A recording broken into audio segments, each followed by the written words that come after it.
because it's quite old. And since we have time, we have not time to relocate more curves. I think no bytes. Instead of no bytes, maybe one. Only once. Only once. He's taking. Cool. Cool. Thank you so much. And I think I can just. Oh, that doesn't work. Okay, cool. All right. I'm going to be talking about my paper, our paper, Academic Games, Mapping the Use of Video Games in Research Context. This is not going to be a very complicated paper, and that, interesting enough, made it difficult to write still, because it's largely theoretical. And this is not personally my strongest suit. I like to do experiments that kind of almost write themselves in the paper. In this case, I was trying to figure out how can we describe and map out the use of video games for research purposes. I think something that a lot of people at FDG are quite familiar with. I think a lot of people are involved in the creation of games, and I thought it's interesting to talk about that. Scroll. So previously, I have been working on a couple of different games, some of which you see here. And all of these have been created as part of the university context, some of which, I'm personally very proud of this one here, but it's also not just created by me. It has been created with a lot of other very talented people that I think is the only game that reached kind of industry level quality, you could say, which involves also a lot of people to work on. But throughout the work of working with these games, so I kind of thought to myself very often, so we created some serious games, or a term that I prefer, maybe applied games, we also say games with a purpose. So there's many different names we call them, but essentially it's games that are meant to do something, right? So they're, well, beyond entertainment, you could say. But I also felt that whenever we work on this, especially in the university context, it's also a term that lacks specificity. It's something that, the realm of serious game making is quite wide, right? And it felt not completely reflective of what we engaged in. And I think often it was because, I think our first presenter is actually here. I'm not sure. I think we're going to switch over. So it felt like it's necessary to bring more specificity to it, because I believe specificity helps creating the knowledge for future projects. I think I can also talk like this, right? Is it okay if I just kind of, because I heard some feedback, yeah. The microphone's better. Oh, the microphone is better. Oh, sorry. Okay, then I'm just trying without feedback. There we go. Just would like to see my slide here. There we go. And it also helps communication with other fields, because in the process of making games for research context, very often I found myself and other colleagues of mine to be in communication with psychologists, for example, other fields that have their own understanding when the term serious game is used. So they often comes with a specific notion of what they can expect and what the goal, I guess, in some ways is. And also maybe the expectation of a specific kind of quality that comes in. Very often, especially people that are not maybe interested so much in games as the medium themselves, will still create a certain kind of expectation of what they will get when they say, oh, we would like to make a game. And also just to a certain extent, because classifying things is just quite interesting to do. I think it's something that I find rather satisfying. It's kind of nice to map out in what kind of area you're working in and what you're doing. Scroll. So instead we created not some serious games, we created academic games. It's much more serious, that you can talk with other people, you can be proud of that work. It's a bit of a joke, of course, but it does help, I think, anchor the conversation with colleagues. And not so much because I think it's actually so much more wow and so much more serious, but because it anchors the idea of the context in which you're working. And that's also what the talk is mostly about, which is trying to figure out definitions for it, and also what makes these kind of games special or different, and especially not necessarily in a way that elevates it, but just kind of makes it distinct. That's maybe the better word. The definition that we came up with, how we define it, is very much leaning on applied games, which is to say games that are used and developed within academic institutions for the generation, evaluation, or dissemination of knowledge. And if you look a little further down, while I was writing the slide, I also was immediately kind of unsure should it be and or? So it's also a definition that's kind of in movement still and trying to figure it out, because I don't think actually, now that I'm reading this, that use and develop is so important. I think or develop, use or develop in the context would actually fit quite as well.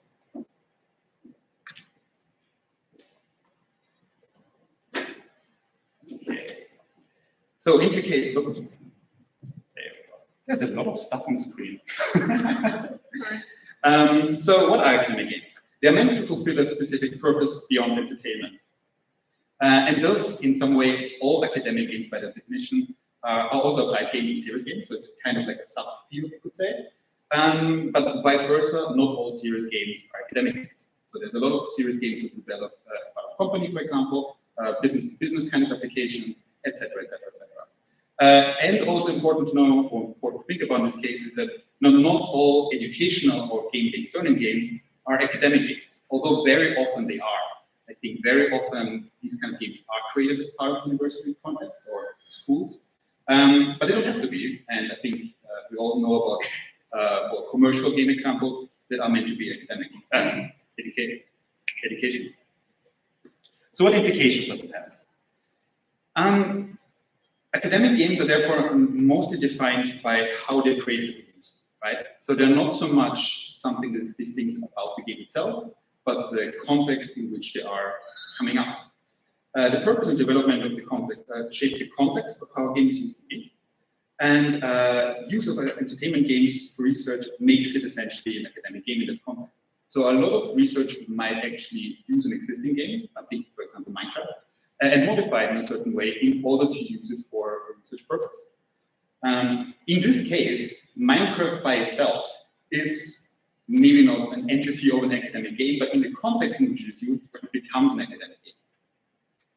So it's not a label that applies in a vacuum, it is something that is very context dependent.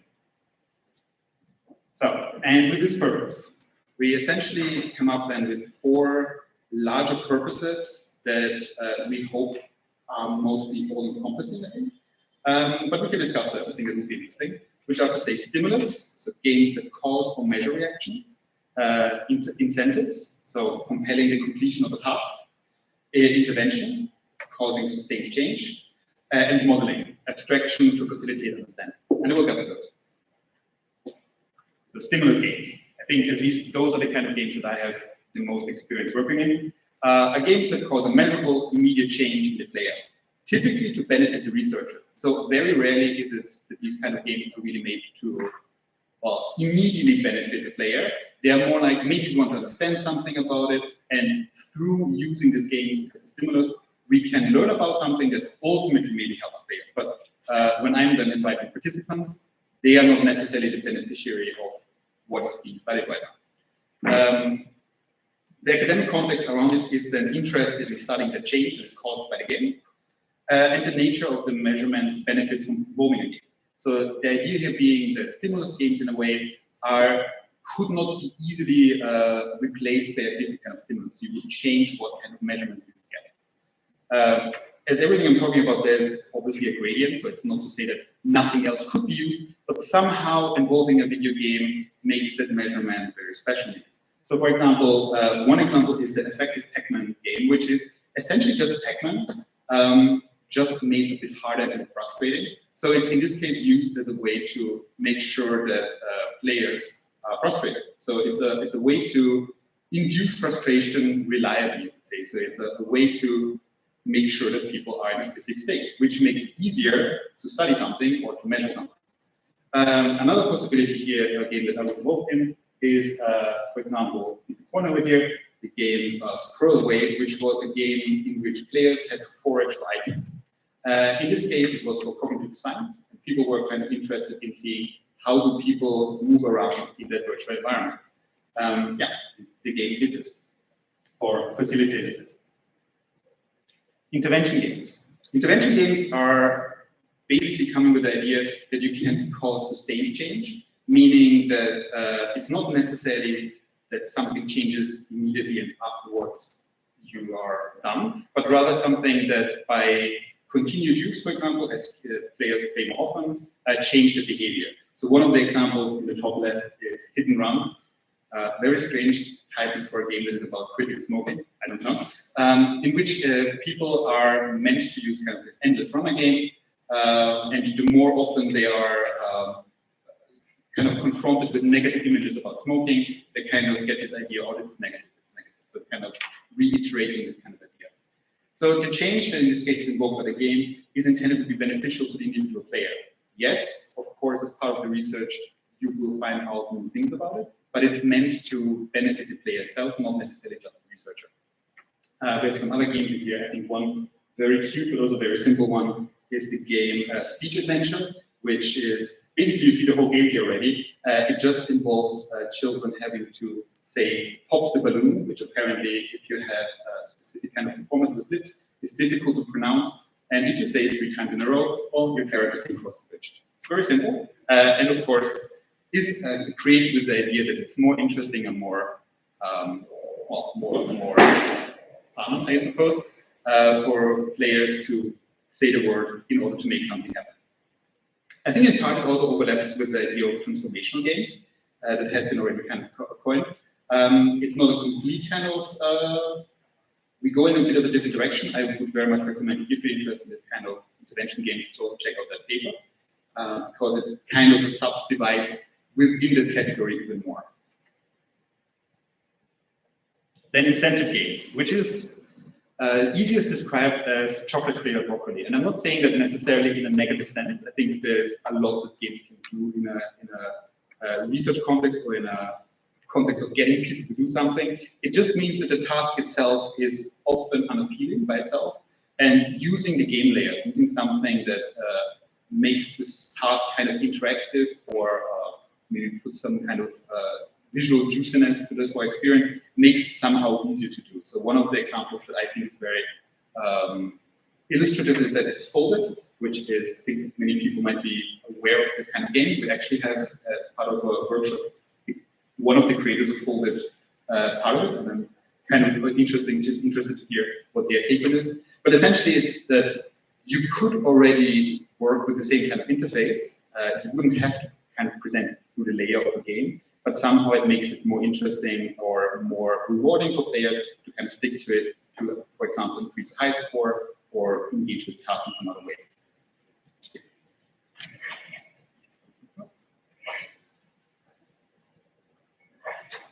And finally, modeling. And I think this is maybe difficult to modeling. Can, I think, in the case of, especially when we're talking in the realm of computer science, can often be the creation of a kind of system that doesn't necessarily even need a player.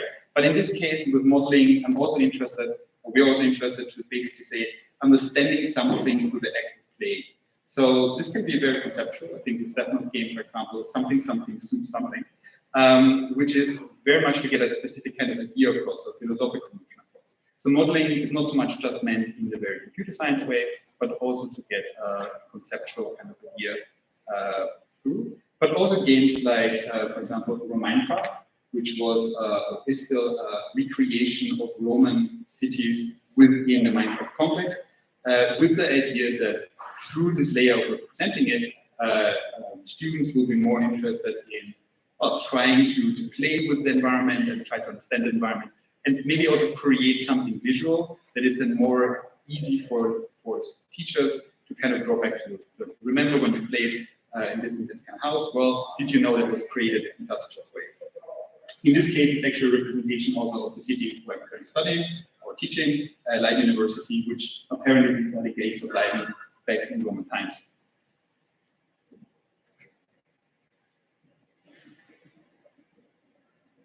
All right.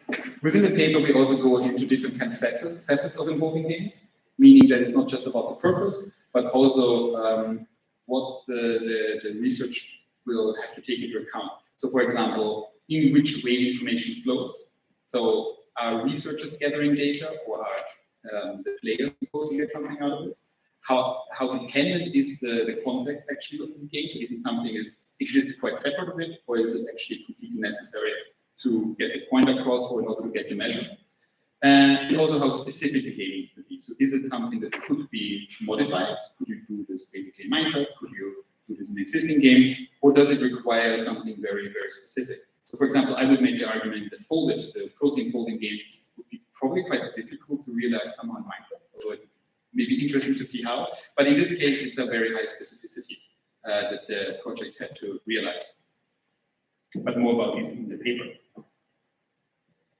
I would also like to point out that a lot of this is going to be continued on Wednesday. We're going to have a workshop on the topic of academic games, or rather how games are made in an academic context.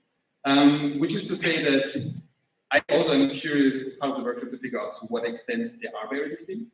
I personally believe they are, in the sense that we often deal with very specific constraints that maybe in the industry are different, not necessarily not there, but often that people are currently not only teaching or studying, or sometimes creating games and having to do so without actually having any experience in game development and kind of being thrown into the pool of fire. We have to now make a game around that. So that is something we will discuss on Wednesday. So you're very welcome to join if you have not already checked it out. We're going to be in room 1. Yeah, and with that, in summary, well, academic games are a subcategory of applied games. We are interested in the use and development of them. The paper also maps out some more examples that are more interesting to talk to, and we have also described some facets that are involved, that need to be taken into consideration when thinking about academic games. Thank you very much.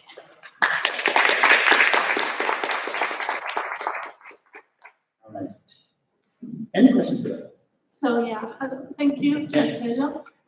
Any questions? Sure. Oh, but I will reply. I will repeat the question. I think I saw you just because my field goal. yes. So thank you for. Yeah.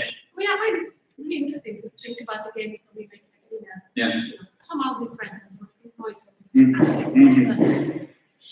So my question is, whenever you find something, of course you get it. So to me, the way that you are now sort of defining academic games seems to be a bit more perhaps a little bit positive research side. So can you repeat that? Like a positivist-based research side, experiments, trial and error, that type of research collection. So I think of all the games that exist on the other side, games made for critique, games made for social change. And these types of games are also made by academics. So your thoughts on that? So the question was, what about games that are meant to critique, maybe to make a specific point? How we see that as part of the model. To me, that would be a representation of modeling. It doesn't. So maybe I'm not very happy at the end with terminology still, because modeling sounds maybe very technical. The way how we see it here is that modeling in this case is a conceptual understanding of, right? And I think in this case, to critique something means to construct an idea in the mind of the player with which they can then engage. So to me, that would fall under the category of modeling of games. I agree that I think the term is not quite there yet, but maybe also mostly because of the connotation of rather more technical ways of modeling. I don't know. This is something that we're at the moment, I think, also thinking about. Is there a meaningful difference between the kind of modeling that exists, let's say, computer science, or deconstructing, understanding something through the creation of a game, versus critiquing something? Of course, the topic is very different. I'm not sure if the way of use of it is very different. I think in this case, again, making a game helps the designer to deconstruct an idea. So this could be the case, maybe the player is not even necessary, it's just the designer who is already going through change by thinking about the topic, which is very often the case in computer science, I feel. Or it does need a player, and in this case, the act of playing it allows you to understand the point, the criticism, whether you agree with it or not. But I think in this case, the biggest problem is the term still. So saying modeling is maybe a strange term there. There's something interesting to me to kind of combine the conceptual idea between something that's very computer science with something that's much more humanities-based. I feel that on some level, as different as they feel, I'm not sure if there's a huge difference at the end of the day, even if the topics are very different. I hope that answers your questions a little bit. I think Stefan was there. Maybe I can also integrate your answer a little bit, because I come exactly from the humanities, and you also mentioned some of the games that I work with.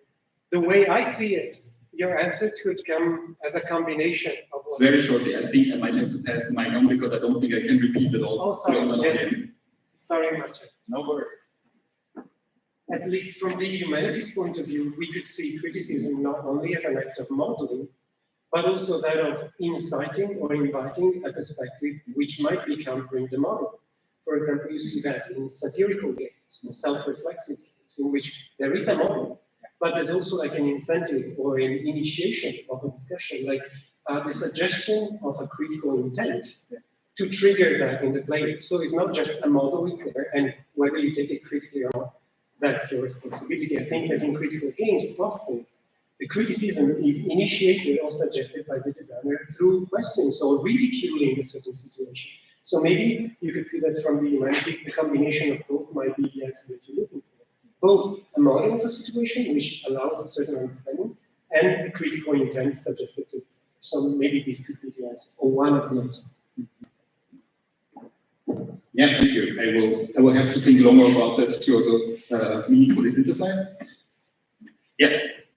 I was thinking, I don't know if I missed any part of the talk with you from this, but that it almost feels like there's as much, there's a need to have sort of an ethnographic portion, talking about kind of, we could create a similar taxonomy, talking about the various people who contribute to these projects, and like the people who are responsible for these games, and sort of how dependent the projects and the type, you know, according to some of the terminology that you've come up, are sort of dependent on, you know, the type of professor, whether it's computer science or humanities, you know, all the different people who are doing things where, you know, world professors of practice, as common in the US, who, you know, their output is considered their games themselves and not any academic scholarship that goes along with it, or people who work in the industry and sort of moonlight as academics and might oversee projects but not have any sort of engagement with theory. So I feel like, you know, I'd be interested in, you know, I wonder if that will ever make it into your work or if that makes any sense to go along with your work.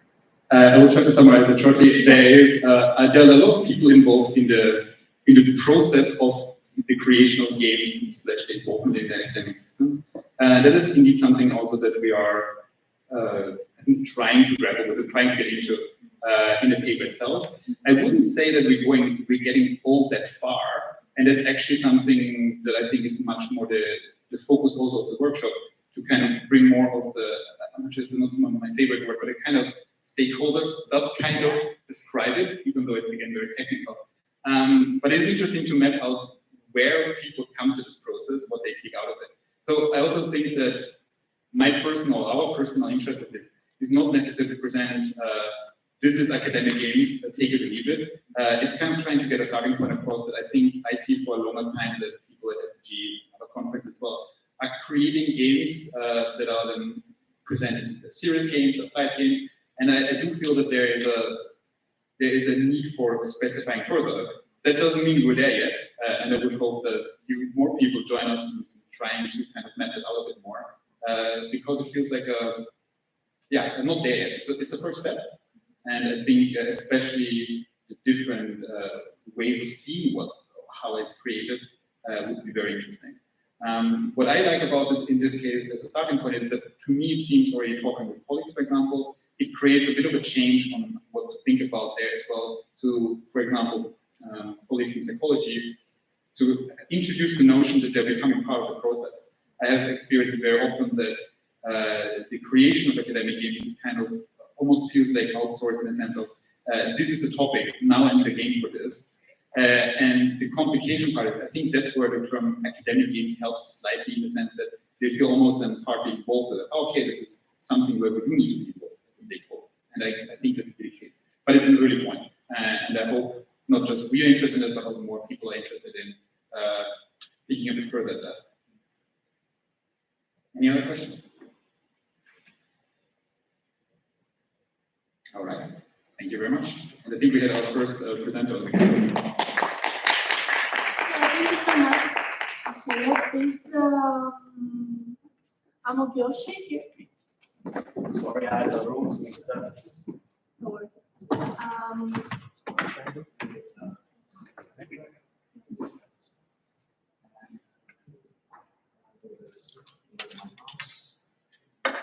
is a mouse. I need to control this.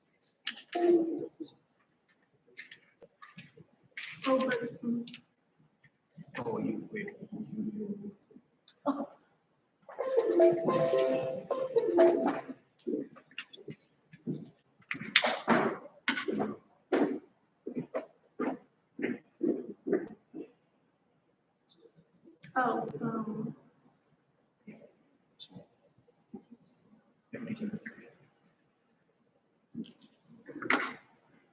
so, what do you think?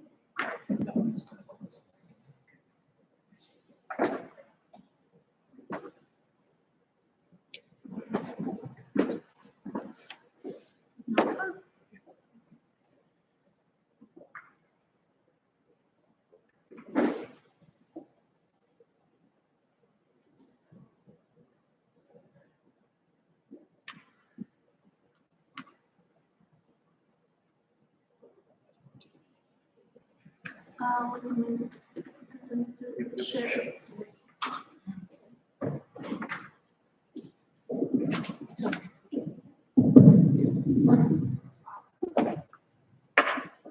Can you speak for a second?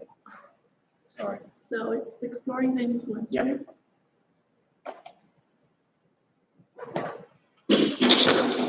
Okay, you're good to go.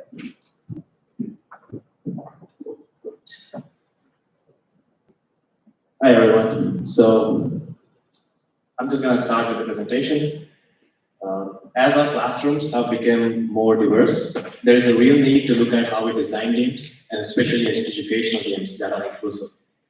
It is crucial to consider inclusivity as a part of educational game design because educational games can improve learning outcomes, which ultimately affects educational achievement, occupational success, and overall well-being. But there are not enough resources available to game designers to know how to design games that are inclusive.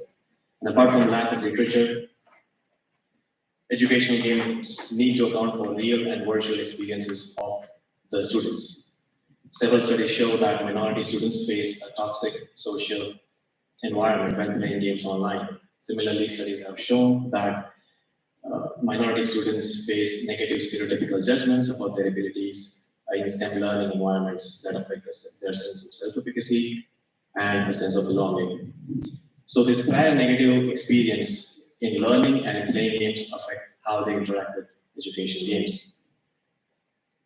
So in this paper, we highlight approaches that game designers and researchers have taken to create inclusive games. The first approach is to personalize games according to the gamer demographic. What this means is that educational game designers and researchers and try to understand the game genre preferences, the game elements that a particular gamer demographic likes, and then they include them in educational games. The other approach is to follow a game design framework that gives out broad guidelines on developing specific aspects of games. The gender inclusive framework by Ibrahim, for example, helps game designers develop games that are inclusive to female participants. The various games user research techniques, such as quantitative and qualitative research, help game designers understand player behavior. And this can be useful at an initial stage of game design and also at a later stage when a polished version is available for people to play. And this is something that we are seeing increasingly more in the game space, where there is a recent trend to conduct an overall evaluation of the game once it's released to its intended audience. And game analytics over there can help visualize player progression that can help game designers refine the difficulty curves. Collecting game analytics over there can help researchers understand the instances where the games support learning and the instances where it does not. And that's what our paper is about. MASI was designed with games user research methods that featured in-person and online user playtests. The polished version of the game was part of many experiments that investigated the role played by avatars in helping students learn computational concepts. MASI was designed to be inclusive, and a special emphasis was put on ensuring that female and Black or African American learners improved their understanding of computational learning concepts. So in this paper, we conducted an overall evaluation of the game, aggregating all the participants from different experiments. And the focus was to understand if the demographic factors of participants impacted playing and learning experience in the game. The participants first created and customized their avatar using the Me avatar creator.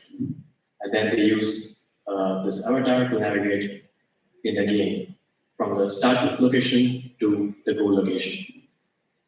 They used pseudocode such as symbols like arrows and jump commands to navigate the character through the game. Mansi was designed iteratively for a period of 3 years, and the paper shows the final or the polished game version that was part of the experiments. So in the first 5 levels, participants used basic command loops. From level 6 to 9, participants use loops, and from the level 10 to 12, they used loops and conditional statements. So we had about 3,900 participants in the dataset, and after the data cleaning process, we had about 3,600 participants. And the participants in the dataset can come from multiple experiments with slight differences in experimental protocol. So participants, for instance, answered different inventories or played with a different avatar. However, a common process for all participants in the dataset was to play the same game. That is, they first created and customized their avatar, and then they use that avatar through the 12 levels in the game. And the focus in this paper was to investigate the gameplay variables, playtime and progression. So we know that our dataset contained significantly more proportion of female participants, about 42%, compared to 18% of female students who were awarded a bachelor's degree in 2016 in computer sciences. At the same time, our dataset contains slightly lower proportion of Black or African Americans participants, about 6%, compared to 8% students who had received a bachelor's degree in computer science in 2016. The majority of students had some college experience, but no degree, followed by a bachelor's degree. And the income distribution for participants was roughly uniform.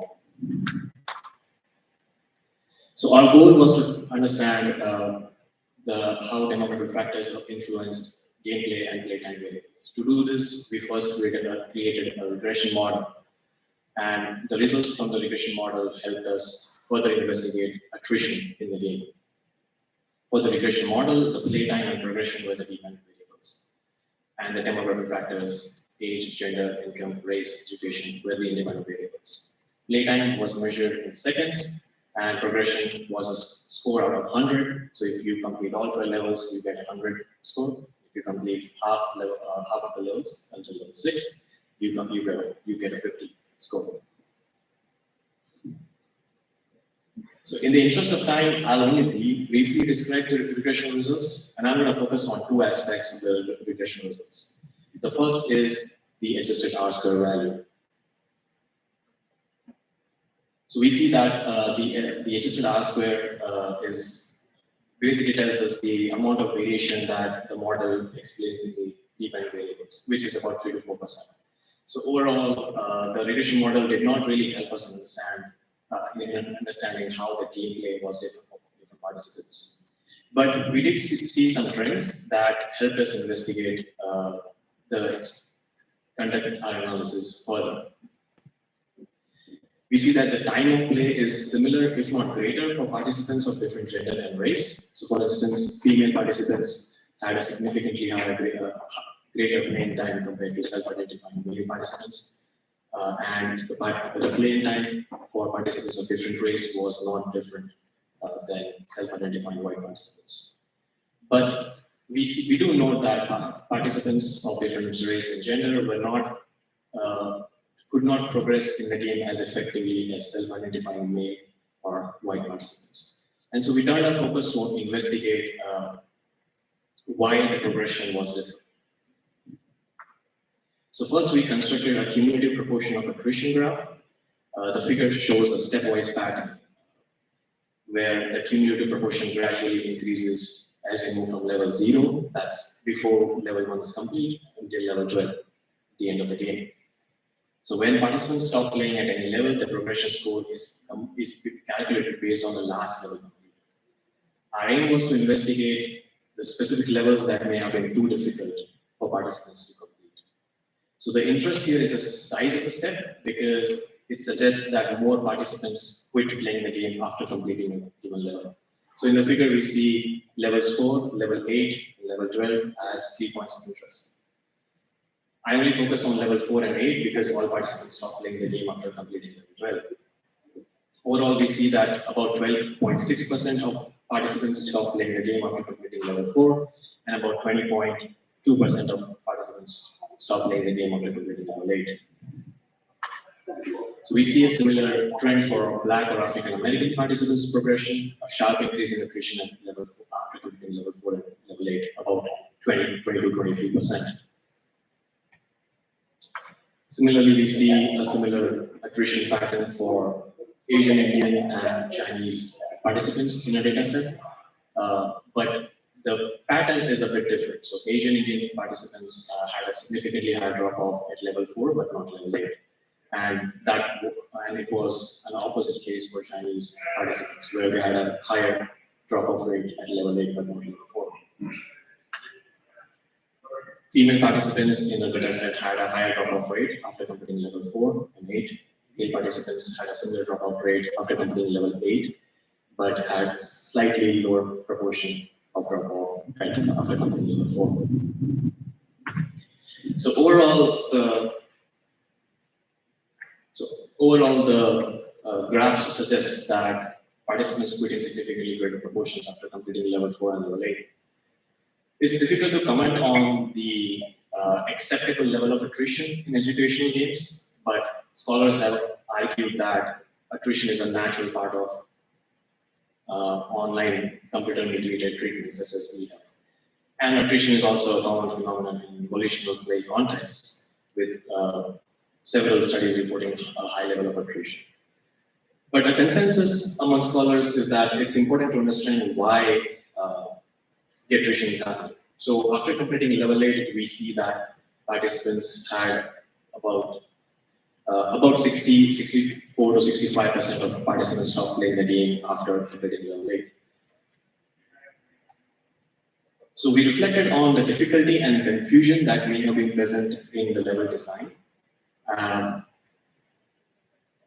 And we focus on the succeeding levels, level 5 and level 9, because participants quit playing the game after completing level 4 and level 8, suggesting that the next level was maybe difficult or confusing to participants. So participants still use basic commands to navigate their game character to their goal in levels 1 to 5. But level 5 introduced a more complex map compared to previous levels, and the navigation was also complex. I think because we are just focusing on the game analytics, it's difficult to comment on the exact reason why attrition happened. But one reason could be the confusion, where the level 3's design has clear indications of using the jump command twice successfully, but the level 5 had no visual aid to do that for students. So the level may have been confusing to the participants. Level 6 to 9 featured loops, and level 6 introduced loop as a concept. Levels 7 and 8 reinforced that concept. But level 9 introduced nested loops, and we feel that the use of loops in previous levels did not convey an understanding to participants to use nested loops in level 9. So a clear takeaway from this study was to redesign levels 5 and 9. The level design can be especially beneficial for underrepresented learners and make the game more inclusive. And the other takeaway was that a large-scale evaluation can reveal additional insights about how to make game inclusive. So inclusivity should also be considered not only at an initial stage of level design, but also when a polished game is available for people to play.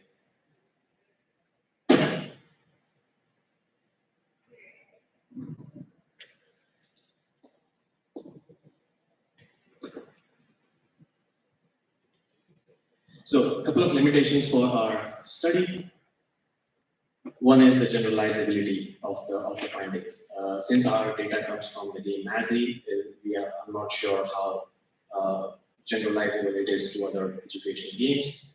The participants in our study comes from Amazon Mechanical Turk, where participants complete tasks in lieu of getting paid. So it's not as volitional of a context as games usually are. Participants were entirely based in the US, and adapting US census questions meant that some demographic groups were not represented adequately in the data set. So that's another limitation. Participants also may have different reasons for quitting the game. Because the study only focuses on game analytics, it's difficult to understand the exact reasons why participants may have quit. The other reason could be disinterest in the game. And the cross-section of the design limits inference making. So future studies might want to a longitudinal design to understand differences. Thank you for listening, and happy to take any questions. So thank you so much for your paper and your questions. Hi, can I ask, because the paper so far focuses on the playtime and progression, and you framed the game as a design for inclusivity, so you provide a character customization at the start. Can you comment on whether there is an engagement level for the customization, and do you see players spending time customizing their characters, and does that have an impact on how long they actually spend on the actual game itself? Is there a correlation there?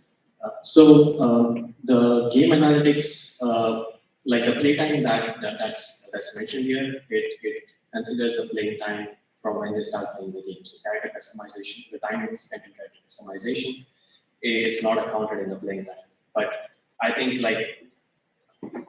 is like one, like, is your question about like if they spend longer time customizing the game character, what's the effect on the playing time?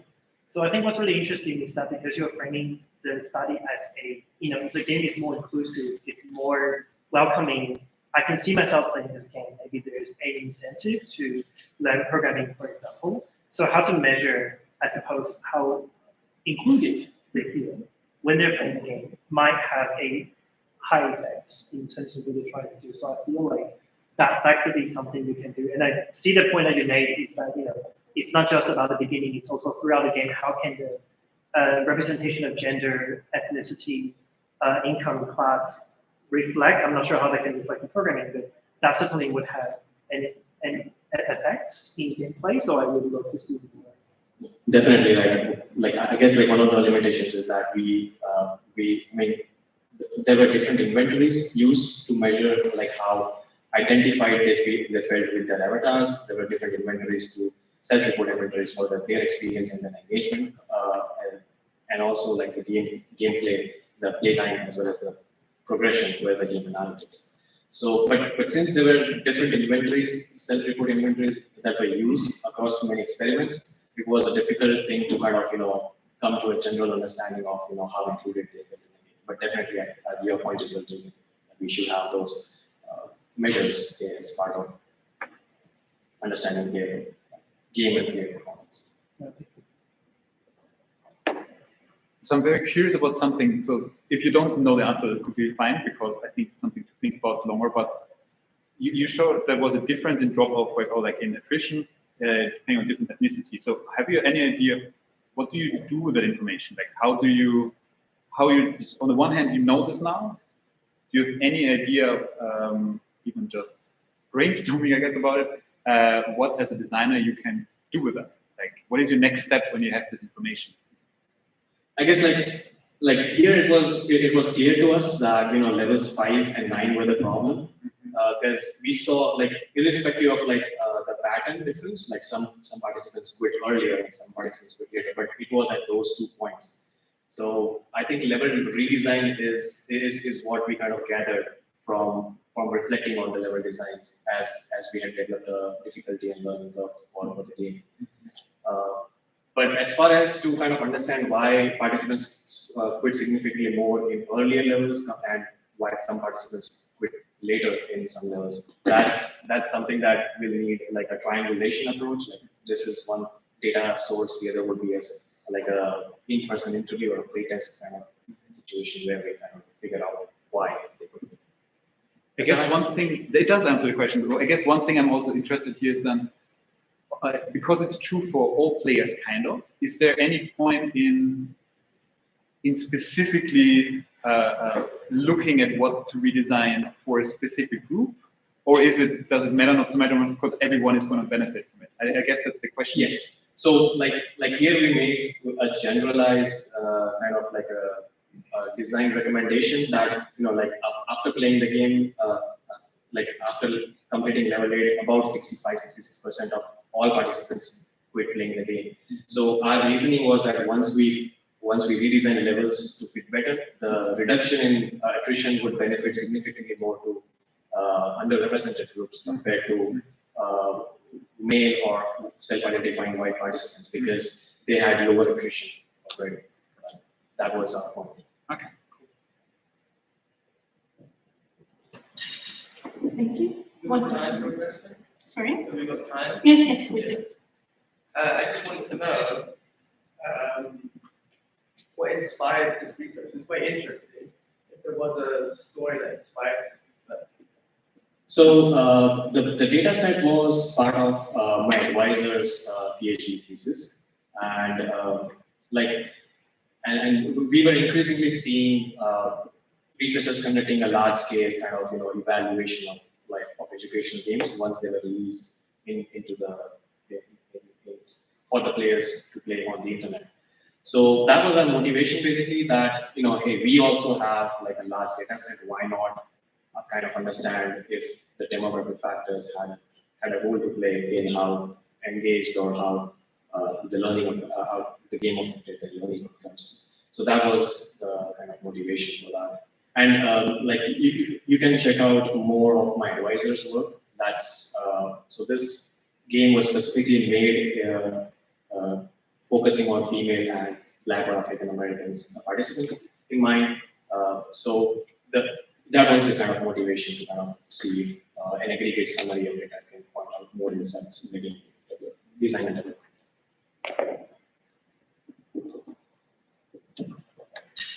So, if there are not any more questions, thank you very much.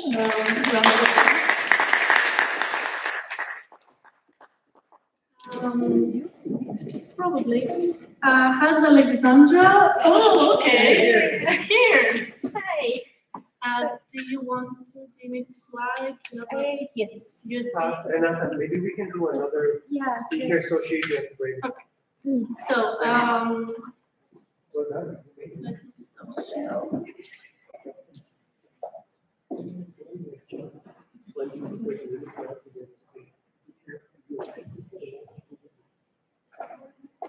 So Renata will be presenting next.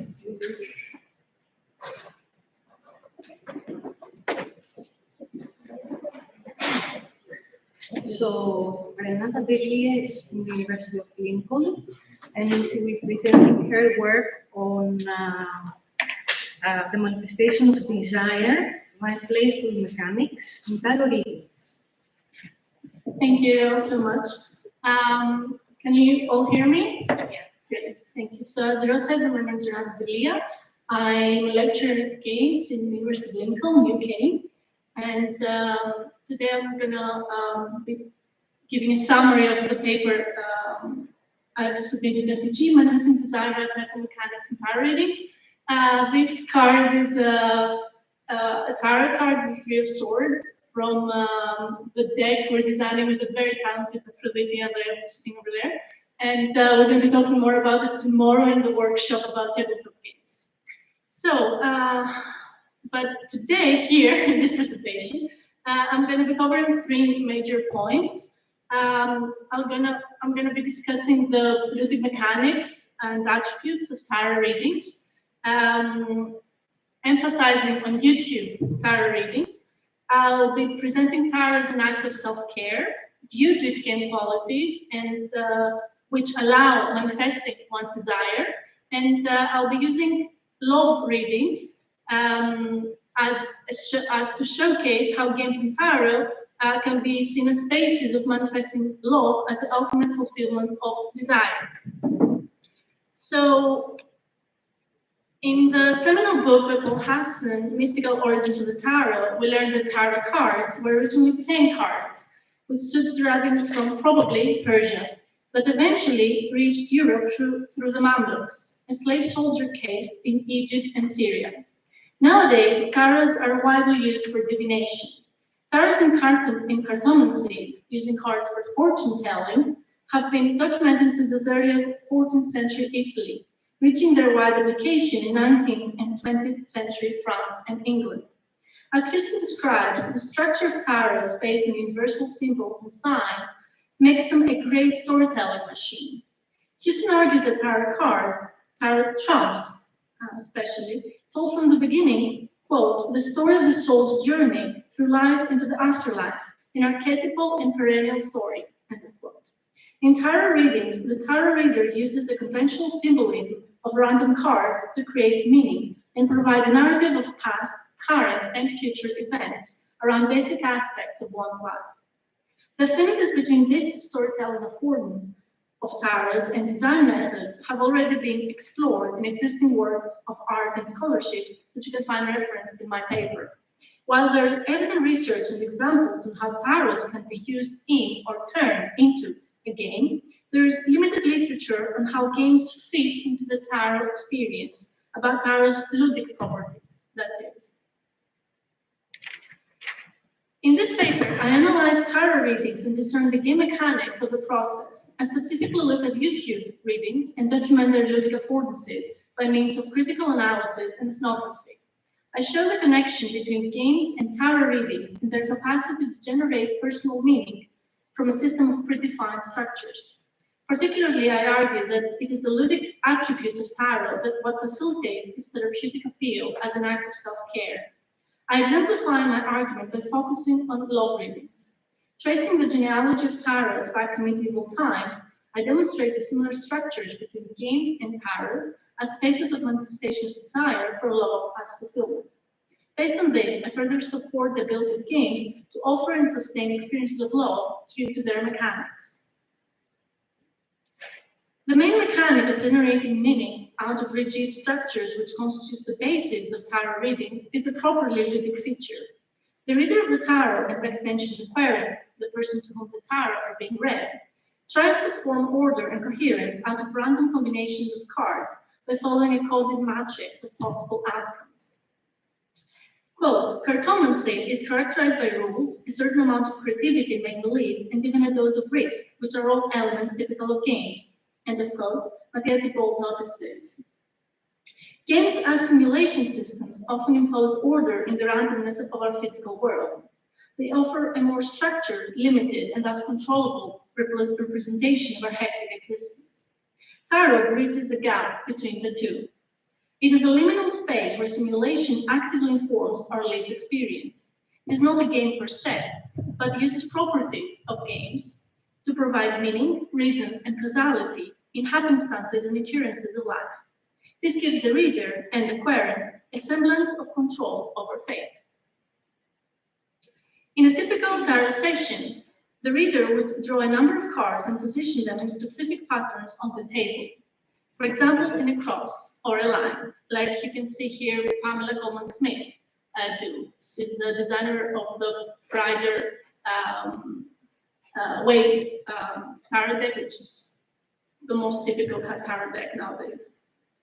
They would then reveal the cards and perform their reading.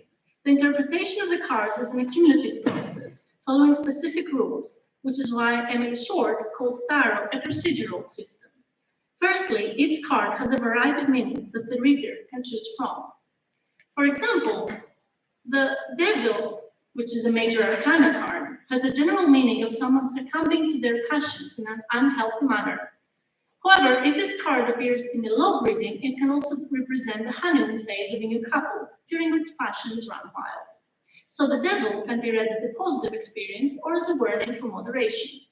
These readings are not mutually exclusive and depend depending on context, they can give a variety of semiotic combinations.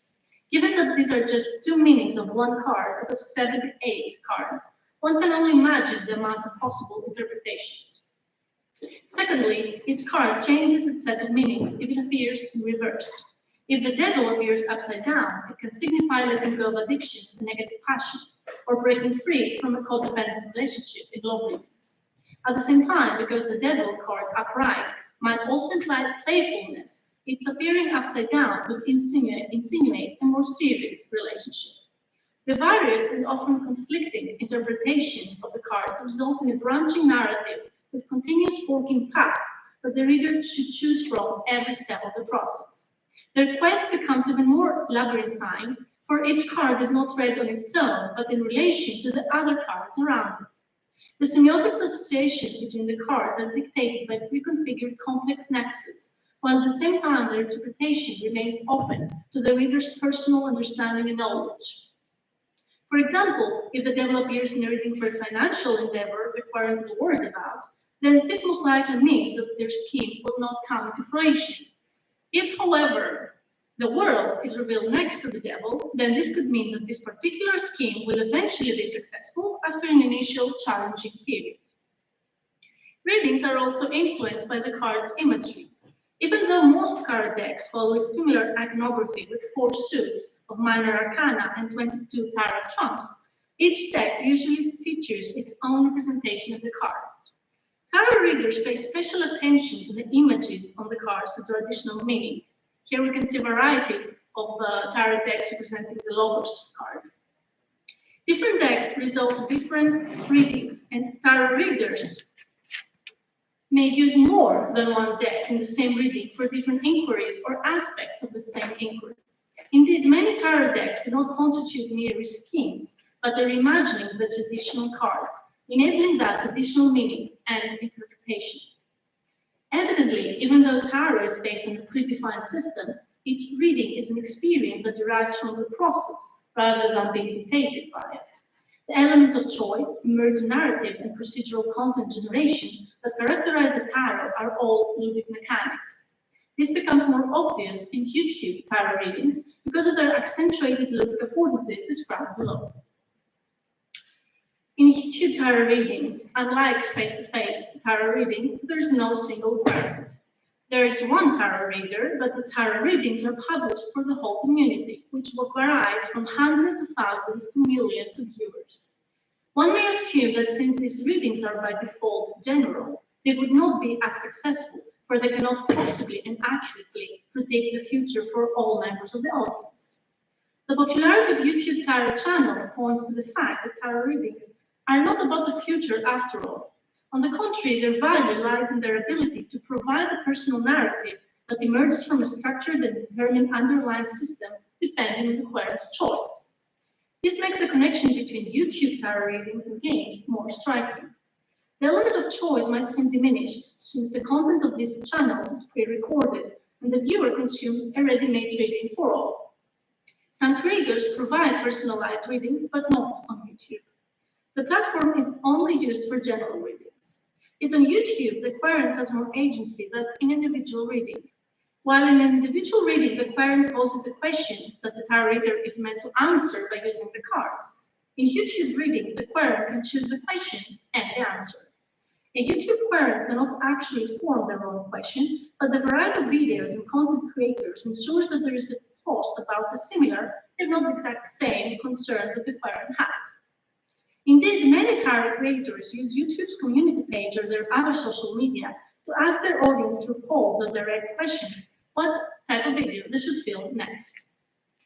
Apart from that, most videos entail a series of choices.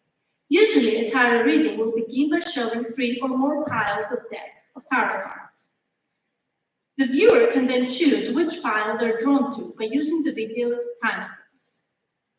For example, in one of the readings by S. Tarot, who's a very popular tarot reader on YouTube, with the title How They're Currently Feeling About You, there are 4 different piles. Each pile has a different deck of cards and a different accompanying accessory, in this case a stone, or it can also be a sticker or a gem, most often.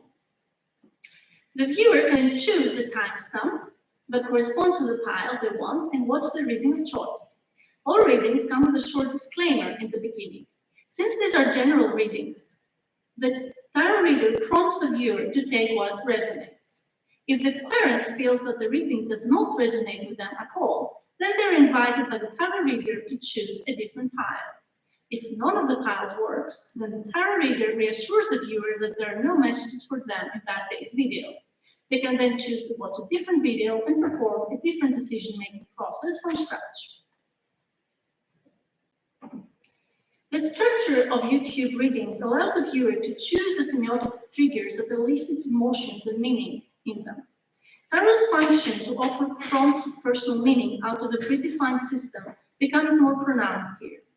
Despite the readings being general, the viewer has free access to the tarot system in a multitude of combinations.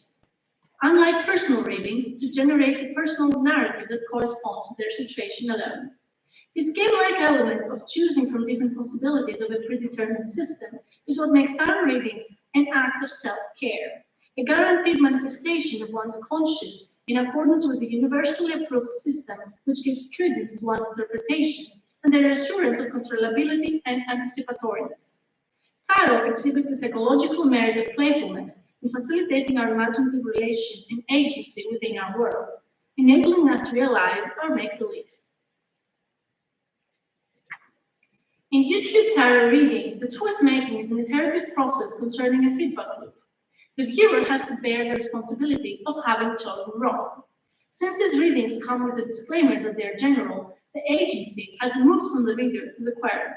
They become sole executioners of the feedback loop based on their own hermeneutic cycle. Keep listening to the reading and constantly reaffirming their choice that this reading responds to their own personal narrative by making associations between the general descriptions and the real life story. If at any point the reading stops resonating, they can then discard it and make a new choice. This is not a choice without consequences.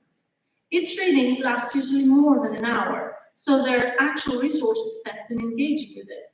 If the viewer chose wrong, it means they sacrificed their time and their mental capacity to make the inferences and associations required.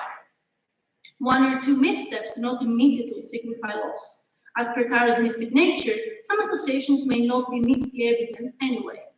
If most of the reading is accurate for the querent, they can tolerate a couple of misses, for it is a general reading after all. Like most games, the player can survive a few blows to their health, or lose a life or two. Yet, if the reading keeps going towards a direction that has nothing to do with the querent's circumstances, then they have to accept defeat. It is not unlike an instance of permadeath, in which a game over means a complete loss of one's involvement with the game. When a tarot querent makes the wrong choice, they have to lose their time spent and perform a new set of actions to get to the end of the reading. The end of the reading comes with a satisfaction that is fitly ludic. Unlike normal tarot readings, the success of the reading in YouTube readings depends on the choice of the querent. Did they make the right choice? Did they correctly interpret their intuition and decide it on a pile? This provides the querent with more agency. They can choose the reader, the reading, and the pile. Thus, reaching the end of the reading carries along the satisfaction of having made the right set of choices. This contributes to the viewer's investment in the outcome for a positively playful cause, having guessed correctly. It is not unlike guessing that the next card to cross the street will be red, and the elation one feels when the card is actually red. The fact that these guesses concern the querent's personal life and their psychological well-being makes their involvement all the more substantial. In the following last section of this presentation, I look specifically at love tarot readings to showcase this further. The most popular content of YouTube videos revolves around love readings. Out of any 10 consecutive videos, almost half of them are concerned with love questions. For example, what they absolutely love about you. Is this connection worth the wait? How are they currently feeling about you? Love predictions, everything about your soulmate, etc.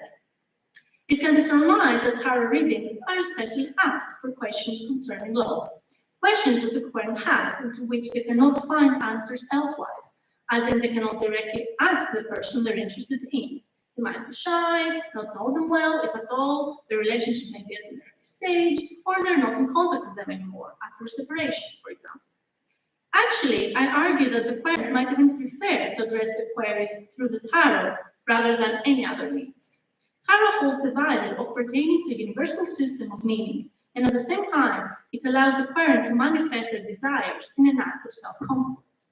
Due to tarot structure and function, the meaning revealed in the cards is more valuable than anything a single person can say, since it draws from universal truth and cosmic interpretations of the subconscious through Jungian archetypes. At the same time, one's interpretation depends on their wishes and desires, especially in love readings. The imagined present and future that is manifested when hearing a love reading, they will contact you, they are missing you, they are in the process of transformation because of you. Satisfies a need for agency without the responsibility of going after one's own desires. Even if the real-life outcome is not the one promised, the respite that tarot offers holds merit in and of itself. Being told by someone that they love you does not hold the same stability and guaranteed satisfaction of archetypical global structures attesting to the same assurance. A person can lie or mean it in a different way from what one wants, expects, and understands. When the parent is being read the tarot, they're receiving triggers to manifest their desire according to their imagination, per the ludic process described before. As I argue, the connection between tarot and games can be made stronger when seen through the lens of love. Houston tells us how in the 16th century courts of Italy and France, storytellers would use the fanciful images of the cards as prompts to develop a story, an act that could be performed by single demiurgy or by group, in which case each player would draw a new card and use it as inspiration or guide to continue on with the story of the previous players. The verses were created about the creators themselves. Another person, or most popularly, quote, to praise certain well-known ladies around the court, end of quote. This understandably brings into mind the tradition of troubadours, who some centuries earlier would comprise impromptu songs to exalt ladies of the court. These songs would usually describe quests of indomitable knights to save the woman they unconditionally love. How the amateur of tarot relates to this law described in medieval songs is made clearer when one notices the common root of both, chivalry. Houston, when mentioning a noble family from Ferrara, whose court might be considered the point of origination of the tarot decks, remarks, the Destin novels involve themselves deeply in chivalric tales about Emperor Charlemagne's paladins, the mystique of which they try to recapture in elaborate jousting tournaments, as well as in the tarot cards they are known to have commissioned. Tarots were used as a trigger for an imagined chivalric mode of being, in the same way that jousts, medieval games, that is, were used as a means to reenact the imagined experience of the same noble ethics. As I discussed in a previous FDG publication building on the work of Johann Hausinger, Joust expressed the ability's need to act out chivalric romances they have been reading about. Joust allowed their participants to perform in accordance with the moral code of chivalry, a code of conduct that was more imagined and fictional than real, thus better achieved in the constructed experience of the joust. While Joust contained the physical design, it was the pretense of chivalry that discerned them as games from mere sports activities or competitions. This enactment found its leitmotif and inspiration in the concept of romantic love, an exalted love of purified sentiment due to struggle and perseverance, as described in the romantic tales of the era. In a similar fashion, tarot cards facilitate the construction of imaginary narrative about a romantic mode of being, love included. Tarot cards are distinguished from mere playing cards or cards used in psychological experiments because of the meaning-making they entail, which corresponds to an acknowledged system, that of the romantic tradition of chivalrous ethics. The interpretation tarot allows may be personal, but they're structured in accordance with an underlying rigid system of beliefs, which, despite being fantastical, remains effective. This gives the tarot reader and parent a satisfaction guarantee that there is an ultimate truth that dictates a universal meaning, which the tarot cards help them translate if read properly. In this universal system, love is the centerpiece. This is not only due to the fact that chivalry was an ideal derived from romantic love. It is also the result of love's position as an ideological power in our global nexus of societal dynamics. In chivalric ethics, love is positioned as a savior to one's existence. It is the sacred power that can make us whole and help us reach utter fulfillment and satisfaction. As described by Lauren Berlin, love in this dominant paradigm, expressed also in tarots, has taken on the role of the stabilizer of desire. Within this system, humans are conditioned to desire love as this force of absolute bliss and reason of being, worthy of all sacrifice and hardship. Tarots, just like romances and jazz, have been designed to correspond to manifestation of desire within the context of love as an imagined fantasy. So to conclude, tarot function as a space for manifesting one's desire for love as a stability of fulfillment due to their ludic properties. Gameness then, be it in virtual worlds, jazz, or tarot readings, offers more than imaginary recounting of love. It facilitates it as a personal enactment. Thank you.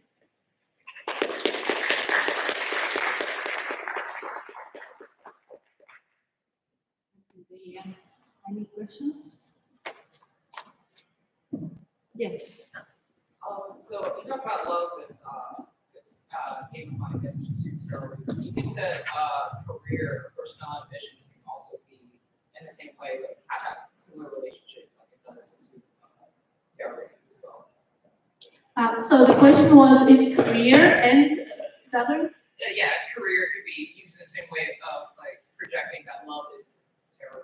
Like, so that career as a desire as well, or personal ambitions. So if career can also have the same connotations as love with desire and tarot readings.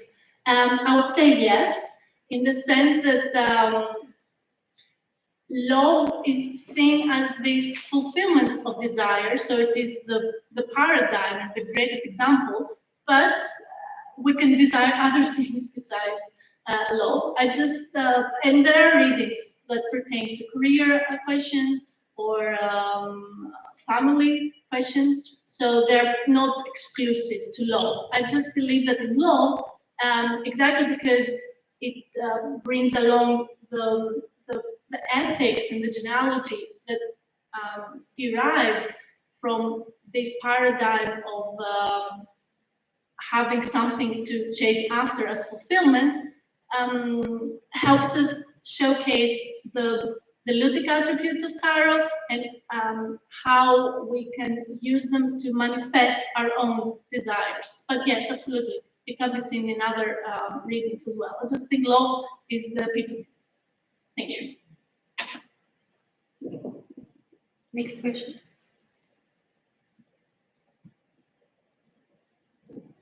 Okay, I'm a bit far, sorry. Very interesting paper. It was completely surprising to me to discover these YouTube videos because it seems amazing. It seems so strange. The whole point to me of tarot was that card belongs to you and it's your page. So to see that there are a million people looking at a generic reading is surprising.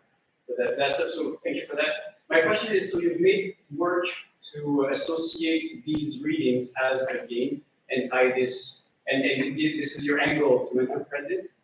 So what do you get from making that work of association? What would we get that we wouldn't get if you looked at these YouTube videos as narratives or as viewings or interpretative work or whatever? So what's the game? What's the game contributing in there? Thank you so much. So the question was, what contribution brings the angle of looking at YouTube tarot readings through the lens of games?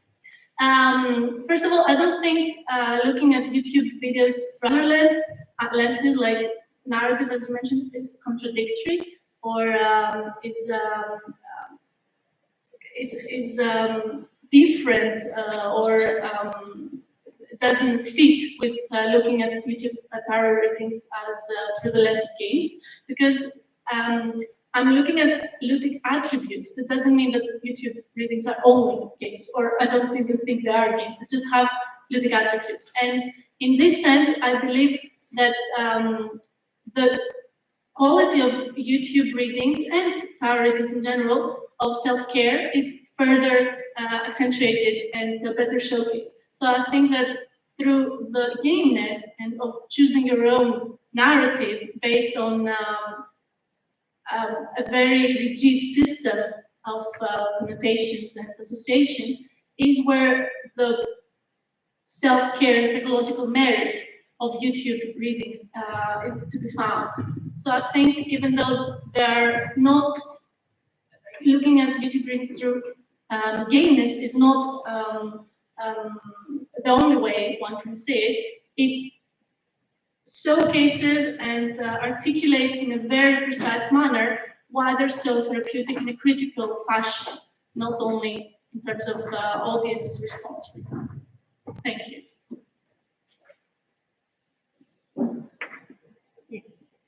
Thank you so much for sharing this. It's my first time to know there's actually Carol's video on YouTube that's like a choice space. My question is because I didn't really know very little bit about Carol's. I used to think Carol, online Carol is more like a service. Like I've seen some people who provide some service, like one-to-one, you add their like Telegram or WhatsApp, they will provide you with cards. The question is, do you think when people look for the Carol videos on YouTube, do you think this is less personal because this is open for more interpretation?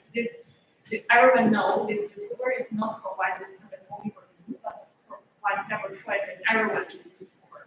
Do you think players watching that YouTube video has a different, I don't know, has different need or different personal need when they look at YouTube video or the one-on-one service? Do you think that's different or do you consider that?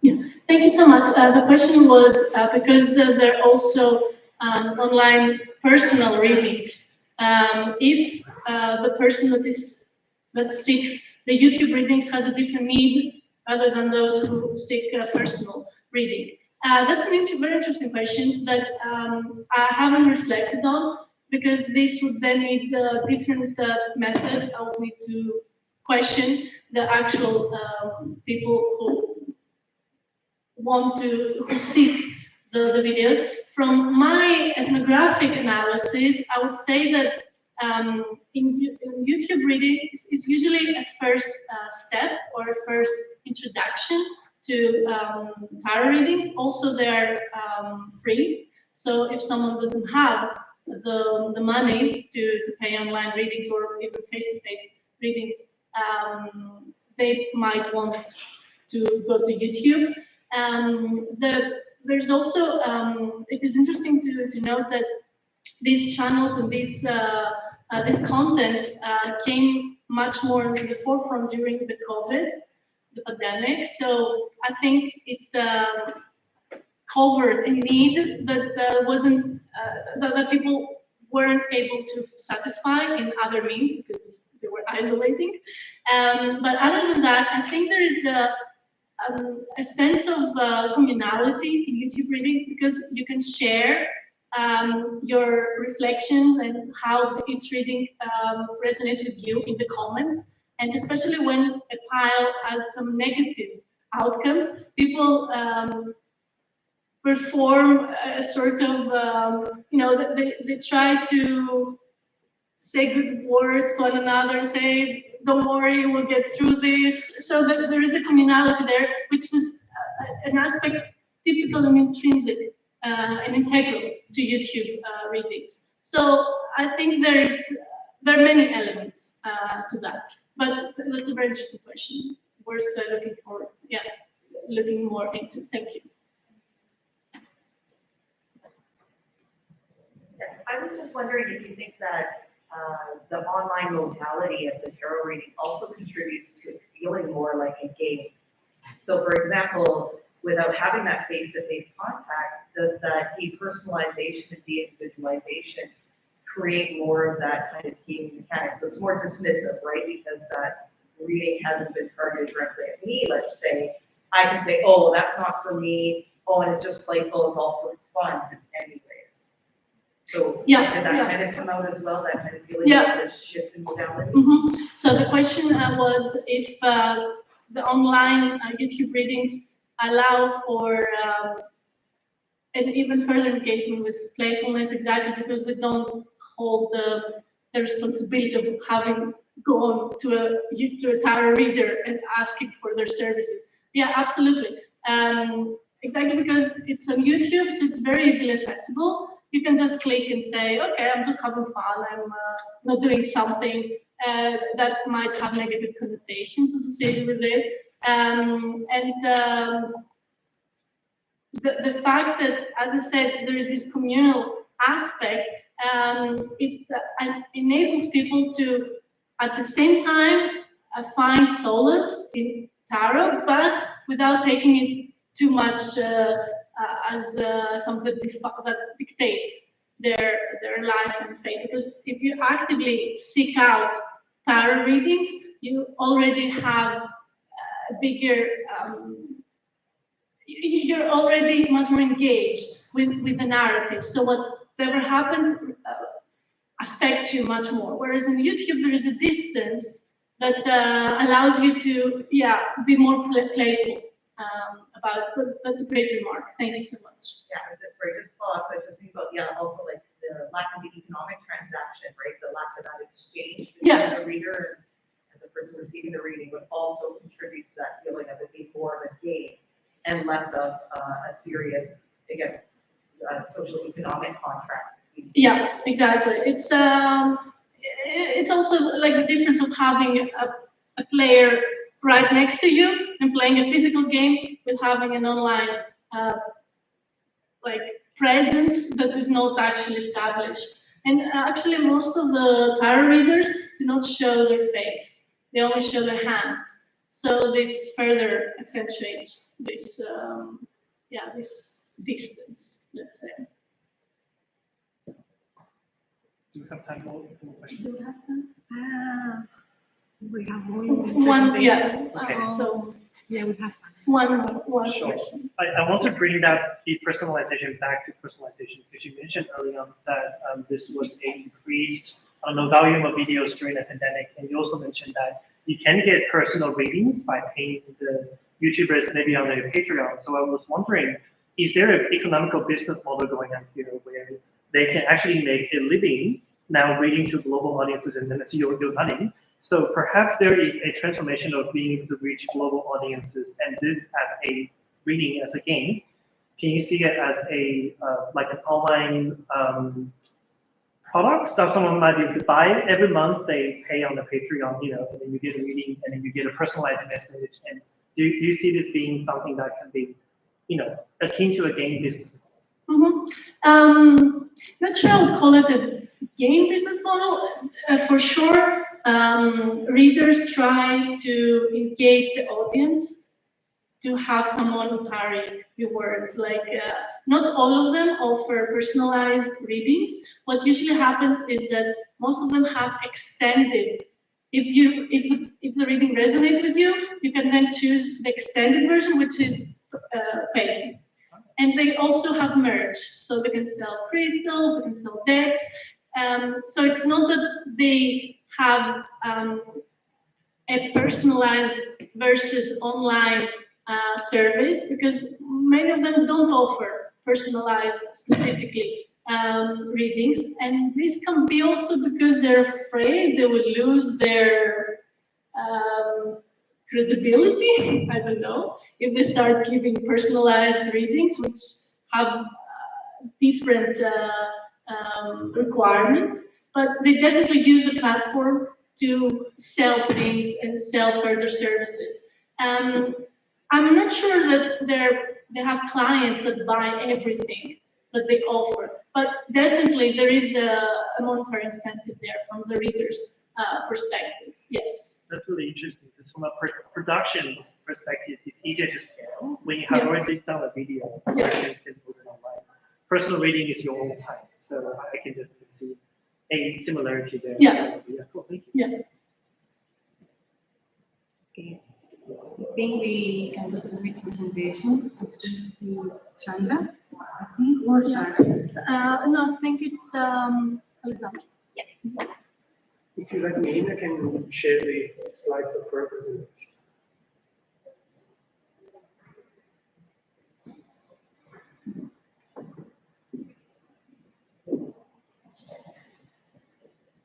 So the next presentation will be by Alexandra Key. She will be presenting Zen Hansi, a game for raising currency component awareness. You see it?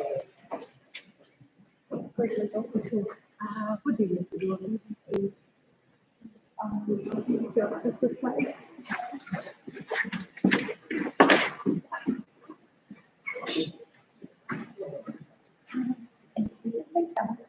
Sorry?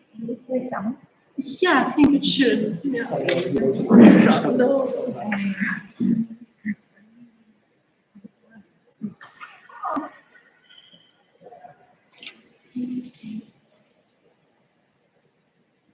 Give me just a second. Hi, everybody.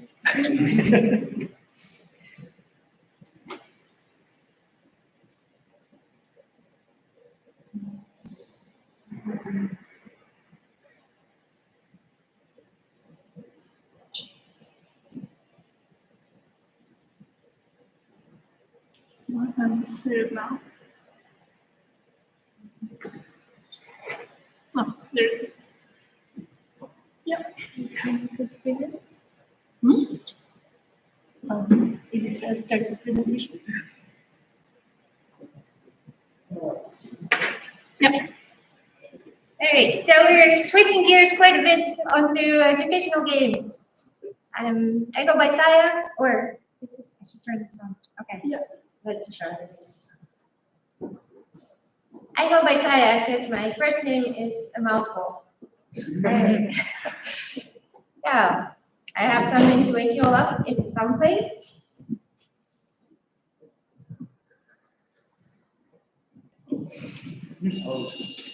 Let's say China.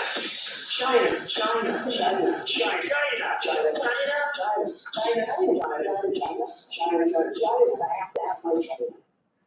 So, the relevance of learning Mandarin in today's world is pretty apparent, so I'm not going to try to convince you all of it.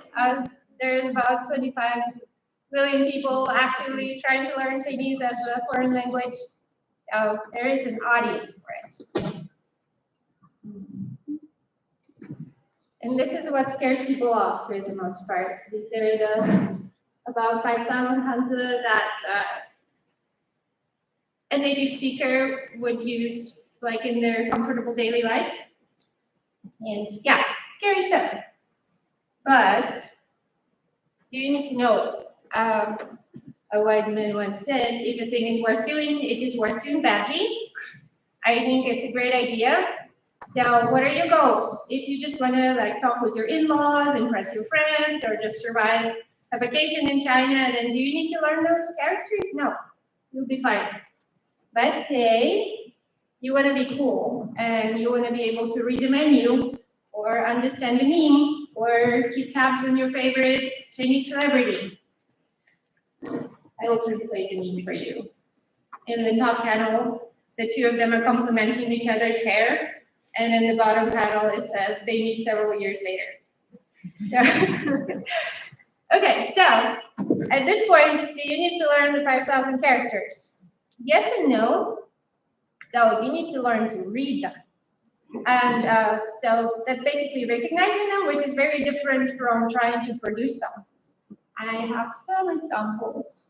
Okay, so imagine you don't know what earth animals are, and you're given these 3 pictures above, and you're told to like, okay, memorize which one's what.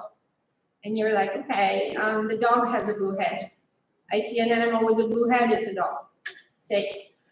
So this actually happens a lot when people are learning Hanzi. Like you're given 10 at a time, maybe in your class, and you look and you see this funny thing on the left, and you're like, okay, I see that one. That one means short. And but surprise, there's like 100 animals with blue heads out there, and some of them are exactly the same head, and some look very similar. So then you're like, okay, well, blue head and a yellow neck. And maybe there's 10 animals like that, and out of them, 8 almost never appears, and the other one is a donkey. So then you can guess the context. If the action is happening at a dog park, then you can bet it's a dog. If it's in the petting zoo, then probably a donkey. So in so many words, it's a lot easier to recognize a character. You don't have to remember every single little detail. But we went too far. All right. Okay. So say you don't want to just read, you also want to write. You want to write a text message to your friend or maybe an email to your boss. At this point, do you need to learn them, really learn them? No, because with the modern digital input systems, you just put in the pronunciation and it will, using fancy algorithms, will try to suggest which Hanzi you should be using for what you're typing. And occasionally you'll mess up, but for the most part, you should be good. But I say, if you have time and desire, why not do the thing well? So to actually learn to write, there are several reasons. From practical reasons, it's like writing on the whiteboard and writing sticky notes, which is funny, but in a classroom setting, you will be required to write, and if you want to take the Chinese proficiency test, the official one, they also require you to write some characters. The good news is they don't ask you for all 5,000. They want you to read 5,000, but they only want you to write 1,850 at the highest level. So like 500, you're probably good. So now that we've established that you don't really need to learn all the little details, I want to talk about the app I developed for learning all the little details. Yeah. Then Hanzi, it's a fun because I know how we all love puns in academia. Then is a Chinese character we use for how to, so it's how to Hanzi. Okay. These are the design principles that we used. So component awareness, which is awareness of the dog's heads and necks and stuff, has been proven, shown in research to be very beneficial for students to gain their Hanzi knowledge and to retain it. And yet it's like hardly ever used in the classroom and almost never used in any of the commercial apps. So I wanted to readdress that. And then, okay, endogenous design is how integrated your educational content is with the gameplay itself. Like, you know, Math Blasters, where you have to enter the correct formula to hit the asteroid, and like, so you could replace that with history questions and nothing changes. Like, that's considered bad. Finally, choose interactions. I did my best. But basically, you know, that satisfaction you get when something clicks into place and there's like a pleasant sound to your every action. You really want to add that to make an experience more enjoyable. All right. How it works is, so at the top middle there, you can see the Hanzi that you're learning. Then you try to pick the correct frame and you drag the components into the correct slots. When you try it, you get feedback that tells you which ones are right, which ones are wrong, and it keeps track also of which ones you tried in what slots. A lot of these like suggestions came after playtesting. People are like, I can't remember which one I tried. So, color coding. So to evaluate it, we decided to do a comparison study because how else? And the reason that Hanzi exists is because there isn't anything like it. So it was hard to find something to compare to. So we went with Quizlet, which is often used in introductory Chinese courses for students to learn vocabularies. So that's what we used. The Quizlet is mostly a flashcard app. You can create your custom decks. It has libraries of sounds, so you can play the pronunciation of the word for you in English and Chinese, which then Hanzi also does, I forgot to say. Okay, so other than flashcards, Quizlet also offers 2 gamified ways to review your flashcards. As you can see, not endogenous design, but forgivably, right? It's a flashcard app that is supposed to be very generalizable. So we have the matching game and we have like the asteroids where you enter answer in order to prevent the asteroid from hitting the planet. Okay, so here are the hypotheses we came up with. So the first one is that users of Zenhanze will do better on the component test. The second one is that users will not do any worse on the meaning test. So while they're focusing on the components, they're not going to miss that there is also a meaning, which happened in a previous game of mine. So, and finally, that Zenhanze is more enjoyable than Quizlet. Hey, spoiler alert. The first two were true, the last one not so much. We'll get to it later. Okay, so study setup. We have our 2 apps. We have 10 Hanze, 10 minutes, and 63 participants. So the 10 characters were chosen from the first year Chinese characters. I chose them for their complexity and the difference in the structure. Yes, the participants were randomly assigned to 2 groups. You know how that all works. Okay. We use fault tricks to collect our data and do the pre-test and post-test. Our participants were shown a 2-minute tutorial of their assigned app. Then they studied for 10 minutes and did the post-tests. So for the whole Hanze recognition meaning, they would just drag the character into the correct box with the English word. And for the component tests, they would be shown the frame and slots are numbered, and they would have to drag the components into the correct slots. And then they did a very long experience survey. All right, results. So it turned out that component test was indeed a lot better for the treatment group. Very happy, and they didn't do significantly worse or better in their mini tests. So the first 2 were good. Experience. So the only 2 things that stood out was that the players did consider Zenhanze more noble, which is okay, but they felt less competent using it. And our theory is that they had to write, focus, and memorize every little piece, so they were making a lot more mistakes than our Quizlet users who just had to remember that the dog had the blue head. And so they were messing up and feeling incompetent. That's what I think.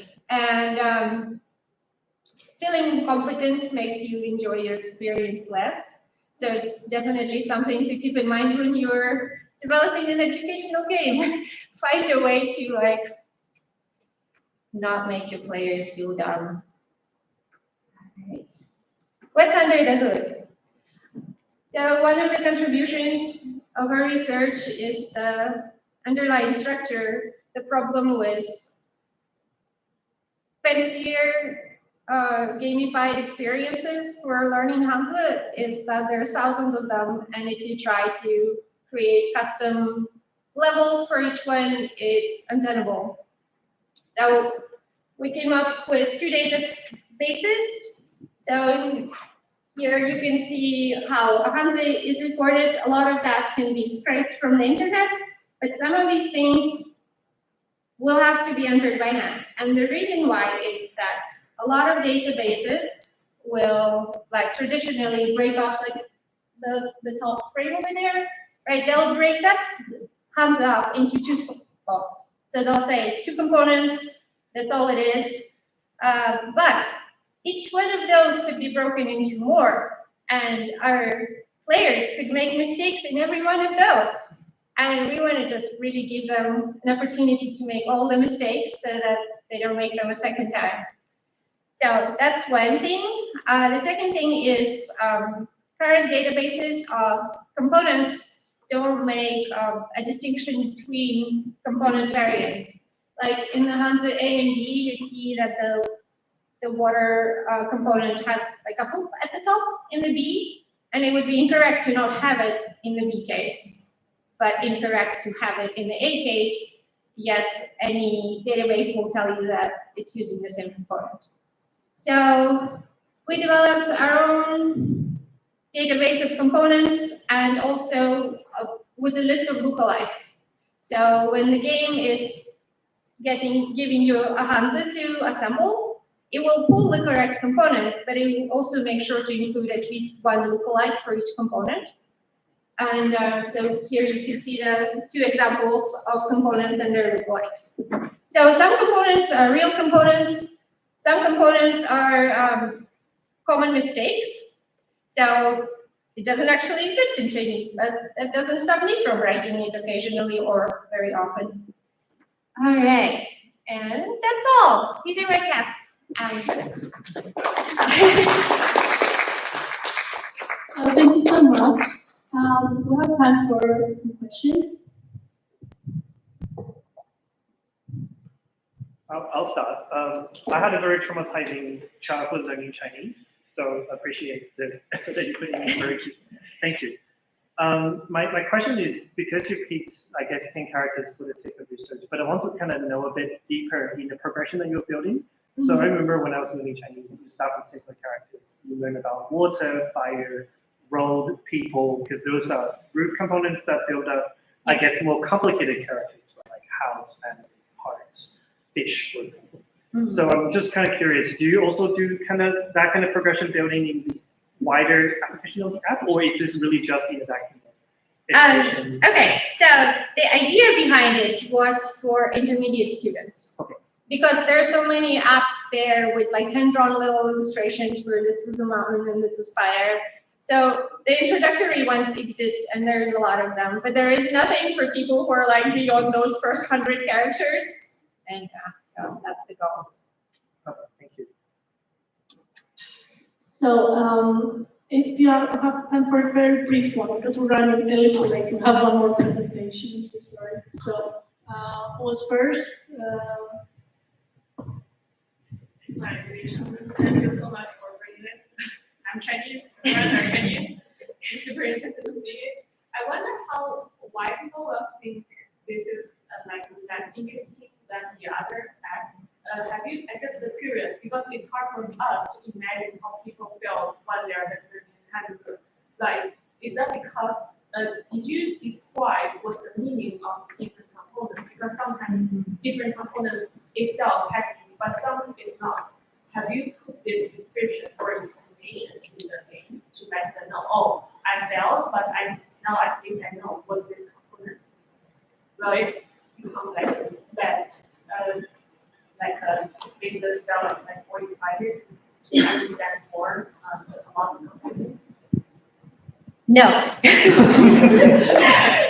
Well, the reason being is that, well, first of all, a lot of those are covered in those introductory games. And second, again, because a lot of the components are variants of components, it would take a lot of work. It's one of those nice to have things that didn't make the final cut. If I have a big team. So thank you so much. Round of applause. I'm inviting Shannon for the last presentation of the day, or of this session of today. Not many more. You prefer to sit here? I'd like to stand, but I have to have two computers, so I don't know if that's possible over here. Okay, I'll do it on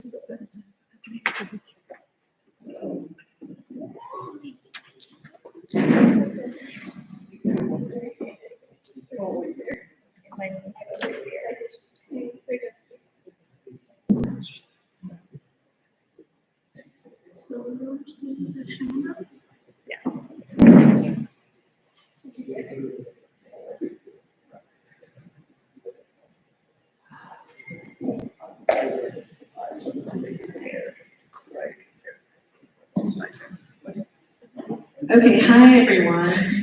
Thank you for staying around for this. I appreciate it. I'm going to talk about Humanauts, a playful approach to disease literacy and STEM learning for chronically ill children.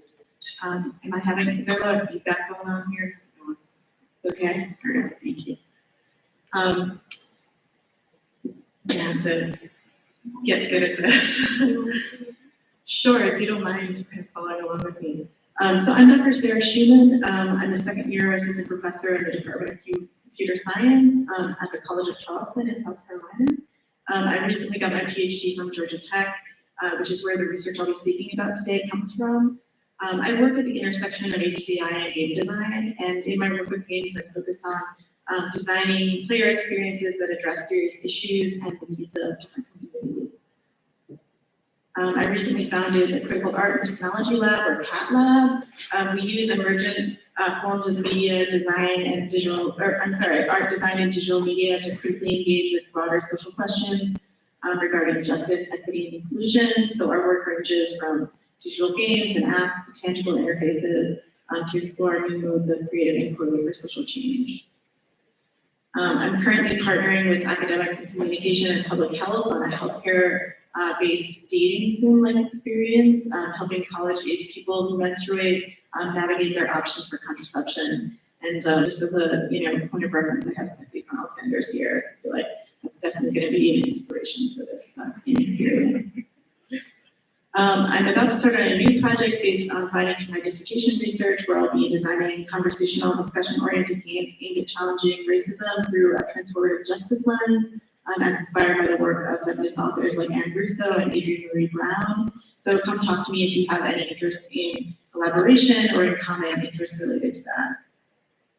I'm also the co-creator of a conference called Different Games, which started back in 2013, which celebrates and promotes diversity and inclusivity in games, which has been on pause since just before the pandemic. But we're hoping to start the conference up again now that we're in a new sort of moment. And definitely come and talk to me if you are interested in providing a venue for the conference in the future. I also want to give a little shout out to the conference, which is run by Different Games Collective. We also run an annual scholarship program to GDC, and our Game Developers Conference scholarship program will be starting up again for next spring. So keep an eye out for our call for participants, which should be coming up this fall for next year's conference.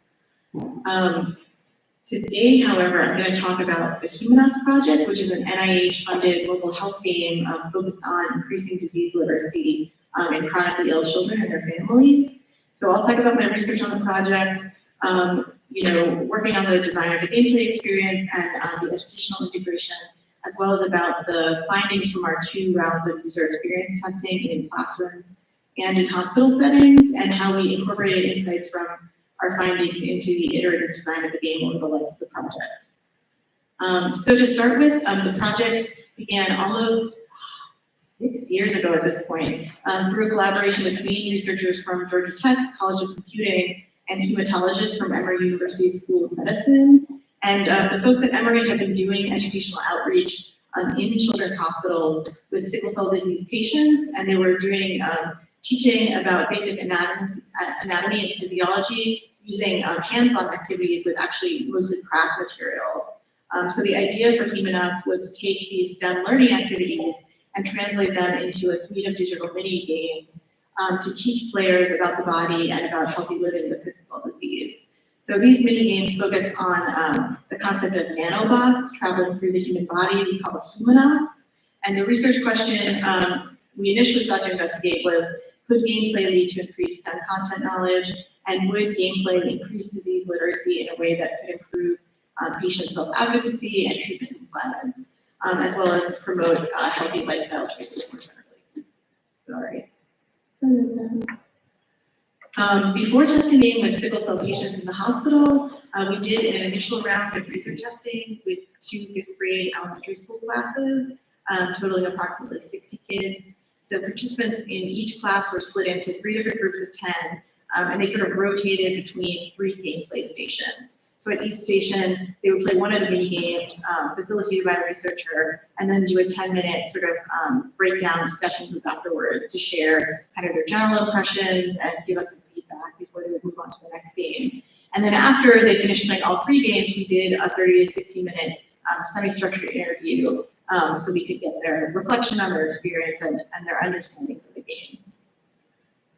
This initial round of testing with this comparatively larger group of student players allowed us to gather design feedback on the 3 games and sort of improve them in preparation for testing with the target population. the sickle cell disease patients at Children's Healthcare of Atlanta.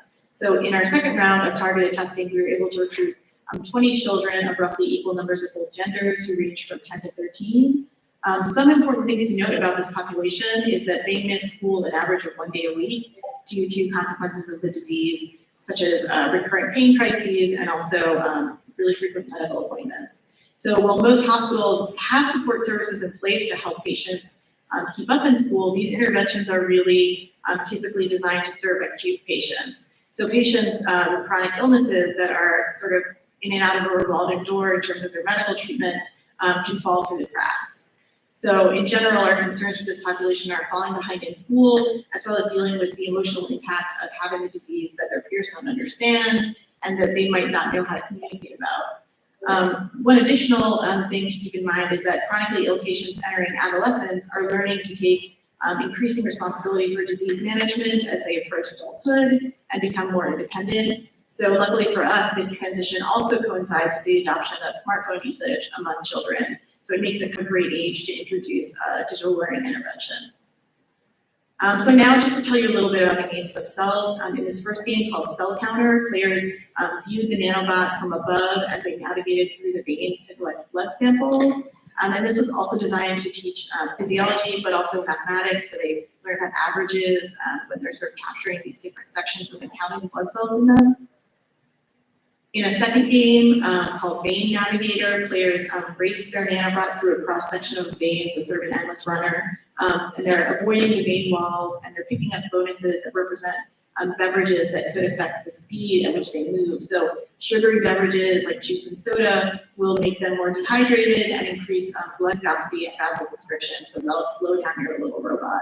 And conversely, if you drink water, it'll speed up the robot through vasodilation and and decrease viscosity of the blood. So this game was meant to support a player's understanding of day-to-day healthy lifestyle choices, while also introducing disease concepts like hydration, dehydration, and blood viscosity, which are all factors that can contribute to a sickle cell disease pain crisis.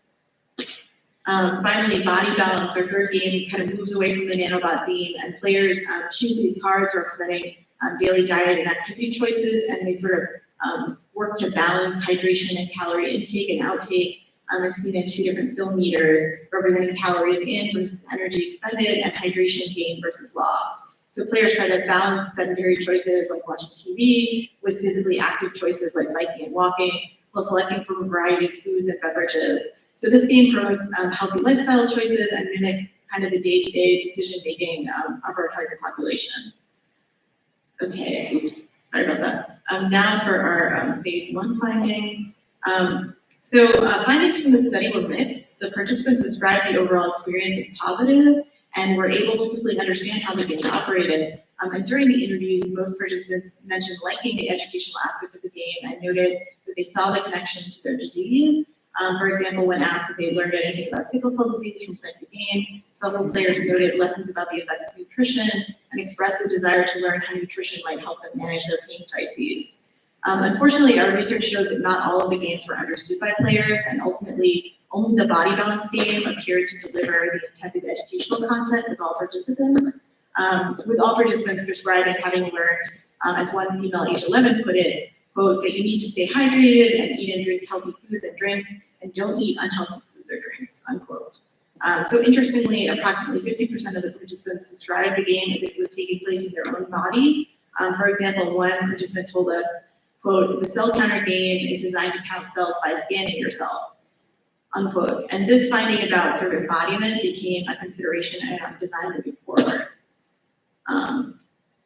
When asked if they would recommend the game to others, most participants were enthusiastic about playing the game with friends or family members and thought that a game about sickle cell disease would be a positive way to engage their friends in conversations about their disease. Most strikingly, many patients demonstrated a large deficit in knowledge of sickle cell disease physiology and disease management. So while they understood, the basics that their blood cells were differently shaped, quote, like a crescent or a C, unquote, players' vocabulary and understanding of concepts related to the vascular system were actually very limited, despite the fact that there are these educational interventions in place already, some of which our research team were actively involved in. So this was kind of news to them. And by and large, the patients expressed a lot of embarrassment and loneliness about being unable to talk about their disease and just about the fact that they weren't very knowledgeable about the disease. Based on our findings from Humanauts 1.0, we decided to refocus the goals of the project on increasing STEM content knowledge through gameplay and increasing disease literacy to improve patient self-advocacy, treatment compliance, and to promote healthy lifestyle choices.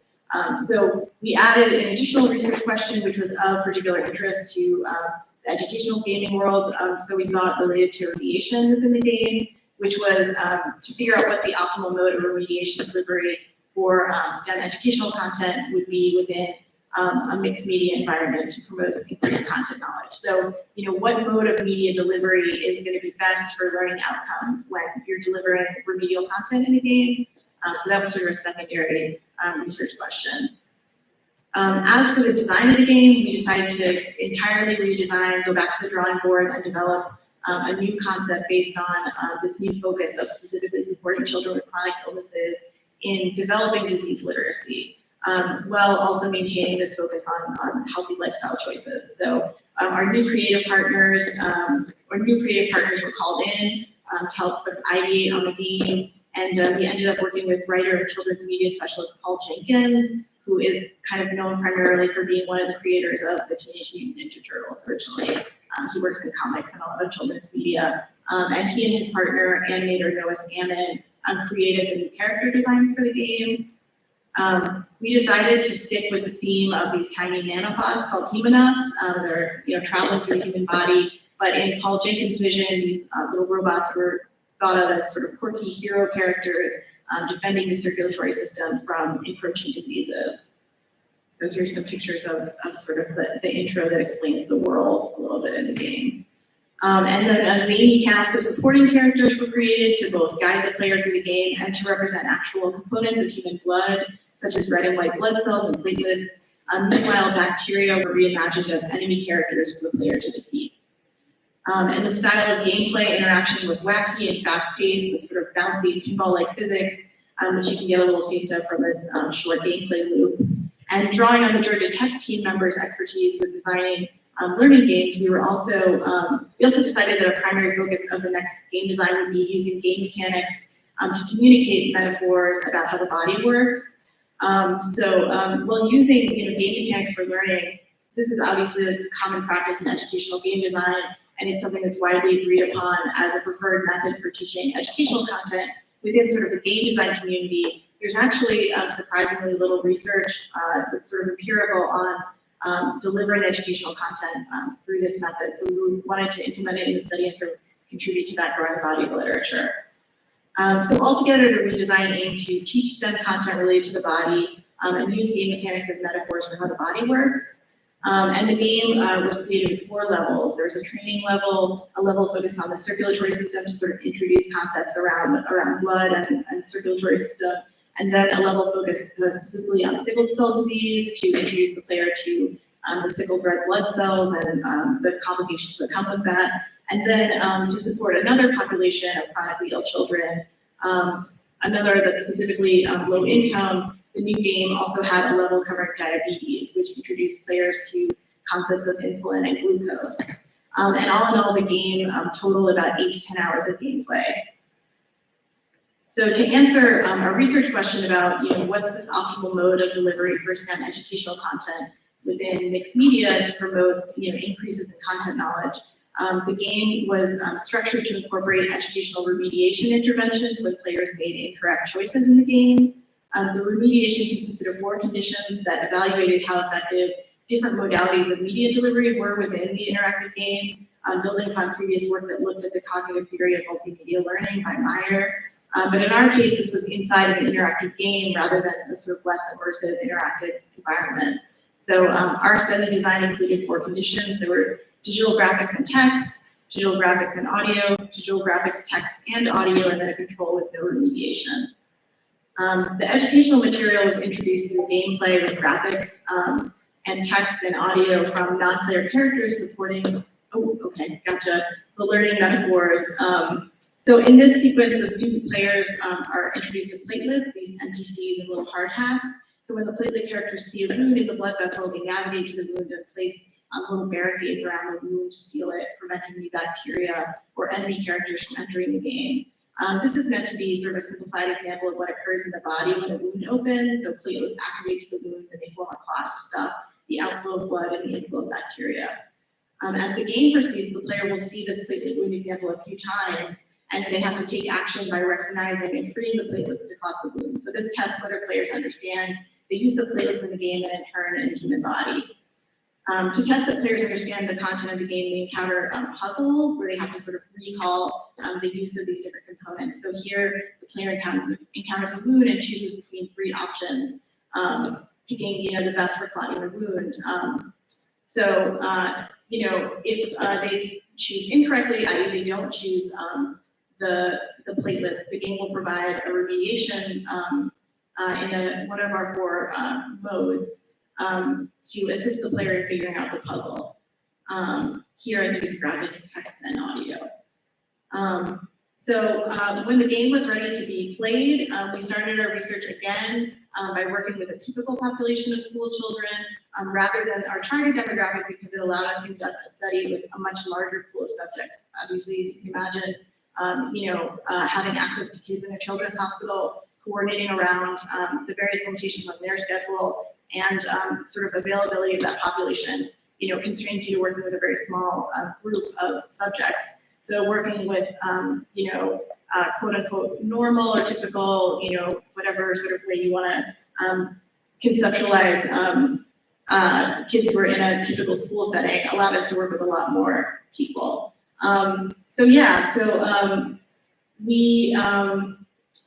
This allowed us to gauge how effective Humanauts was at delivering STEM learning games and to answer our research question about remediation. So now for our phase 2 findings. Surprisingly, our data revealed that while there were statistically significant learning gains in both the 5th and 7th grade population from playing Humanauts, there was really no evidence to suggest that the addition of remediation to the game experience or any particular mode of delivery for remediation had any impact on student player learning.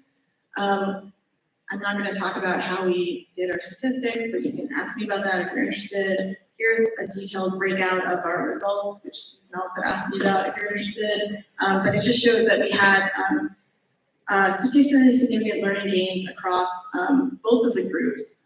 So we can say that the game is effective at teaching the content area that we're interested in. Maybe more interestingly, our qualitative results showed us that we believe the game is more suited to younger kids, basically because the older kids were like, this game's boring, in the qualitative results that we got from our interviews with them. So we think this is more appropriate for younger students, but we also think that given the social and emotional as well as educational delays of this target population, it's possible that some older kids might be interested in the game as well. So just to conclude, I'm gonna skip over some of this. One thing that we did find was that this issue of embodiment came up again, where students started describing in first-person pronouns or second-person pronouns the body in the game, and this was sort of a design consideration for us. We had tried to avoid having people, having the students identify with the body in the game by offsetting the player character to this little robot, right? Because there's obviously something problematic about having children play a game where they're defending from diseases when they themselves may experience, trauma around disease. One thing that is sort of lucky for us is that, while a silhouette of the body existed in the game at one point, that's since changed away so that you don't actually see a full body at any point in the game. So we're hoping that will change, lessen the sort of embodiment factor for players, but that remains to be seen, and we'd like to do more research on that. So ultimately, Humanauts was successful in its goal of increasing STEM content knowledge and disease literacy through gameplay. We were able to see that game mechanics as members were successful for these positive learning outcomes. So that was a positive effect of the game as well that we'd like to look more into. Although remediation did not appear to have any impact on learning outcomes, and I think it's kind of remains to be seen with more study why exactly that is. One possible reason that we suggest in our paper is that really games in and of themselves, by being trial and error based systems, don't necessarily need the additional remediation because players are allowed to sort of try and experiment and learn through failing already. So whether remediation sort of adds to that, I think is an open question. Okay, so I just want to say thank you to my collaborators and obviously to the NIH, and thank you to everyone for listening. Thank you. Questions very, very short, please. Okay. Embodiment. The first time you mentioned it, I thought that it would be a good thing because it would make kids really internalize the lessons they're learning. Like, this is in my body, I need to put more water in it. But then you say that it's a very negative thing. How was it that decision made that it was bad? Well, I think because the implication would be that a failure in this game would be death, right? So when we're working with a population of children with chronic diseases, we have to be very careful about, what are the sort of implications of failure in the game are. So we tried to sort of shift away from this, sort of embodiment, but obviously, children understood that the health content was aimed at, their real world sort of lived experience. So it was hard to completely sort of distract them from being, from taking on a sense of embodiment with the game. Yeah. So one last question. There's one. Yes. I know. How can these games adapt to the needs of children with disabilities?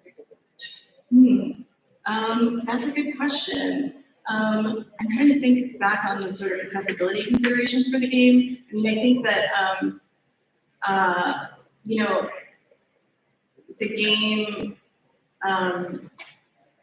was created in such a way that it could be accessible both using using the text-based interaction with the game or an audio-based interaction with the game. I think it's fairly accessible in terms of like a typical understanding of accessibility, but we really were aimed at sort of a very specific age range. So I don't know how that would impact particular users who might have challenges to interacting with technology in general. Yeah, so I'm not sure. I mean, I think this game in particular is fairly well designed in terms of broadly being accessible, but I'm sure there are people who are already accounted for in that decision making. Yeah. So thank you once more for this presentation, and this concludes this session. The next event now or have lunch break, and we'll be back here at almost like in an hour next week. Thank you, everyone. Thank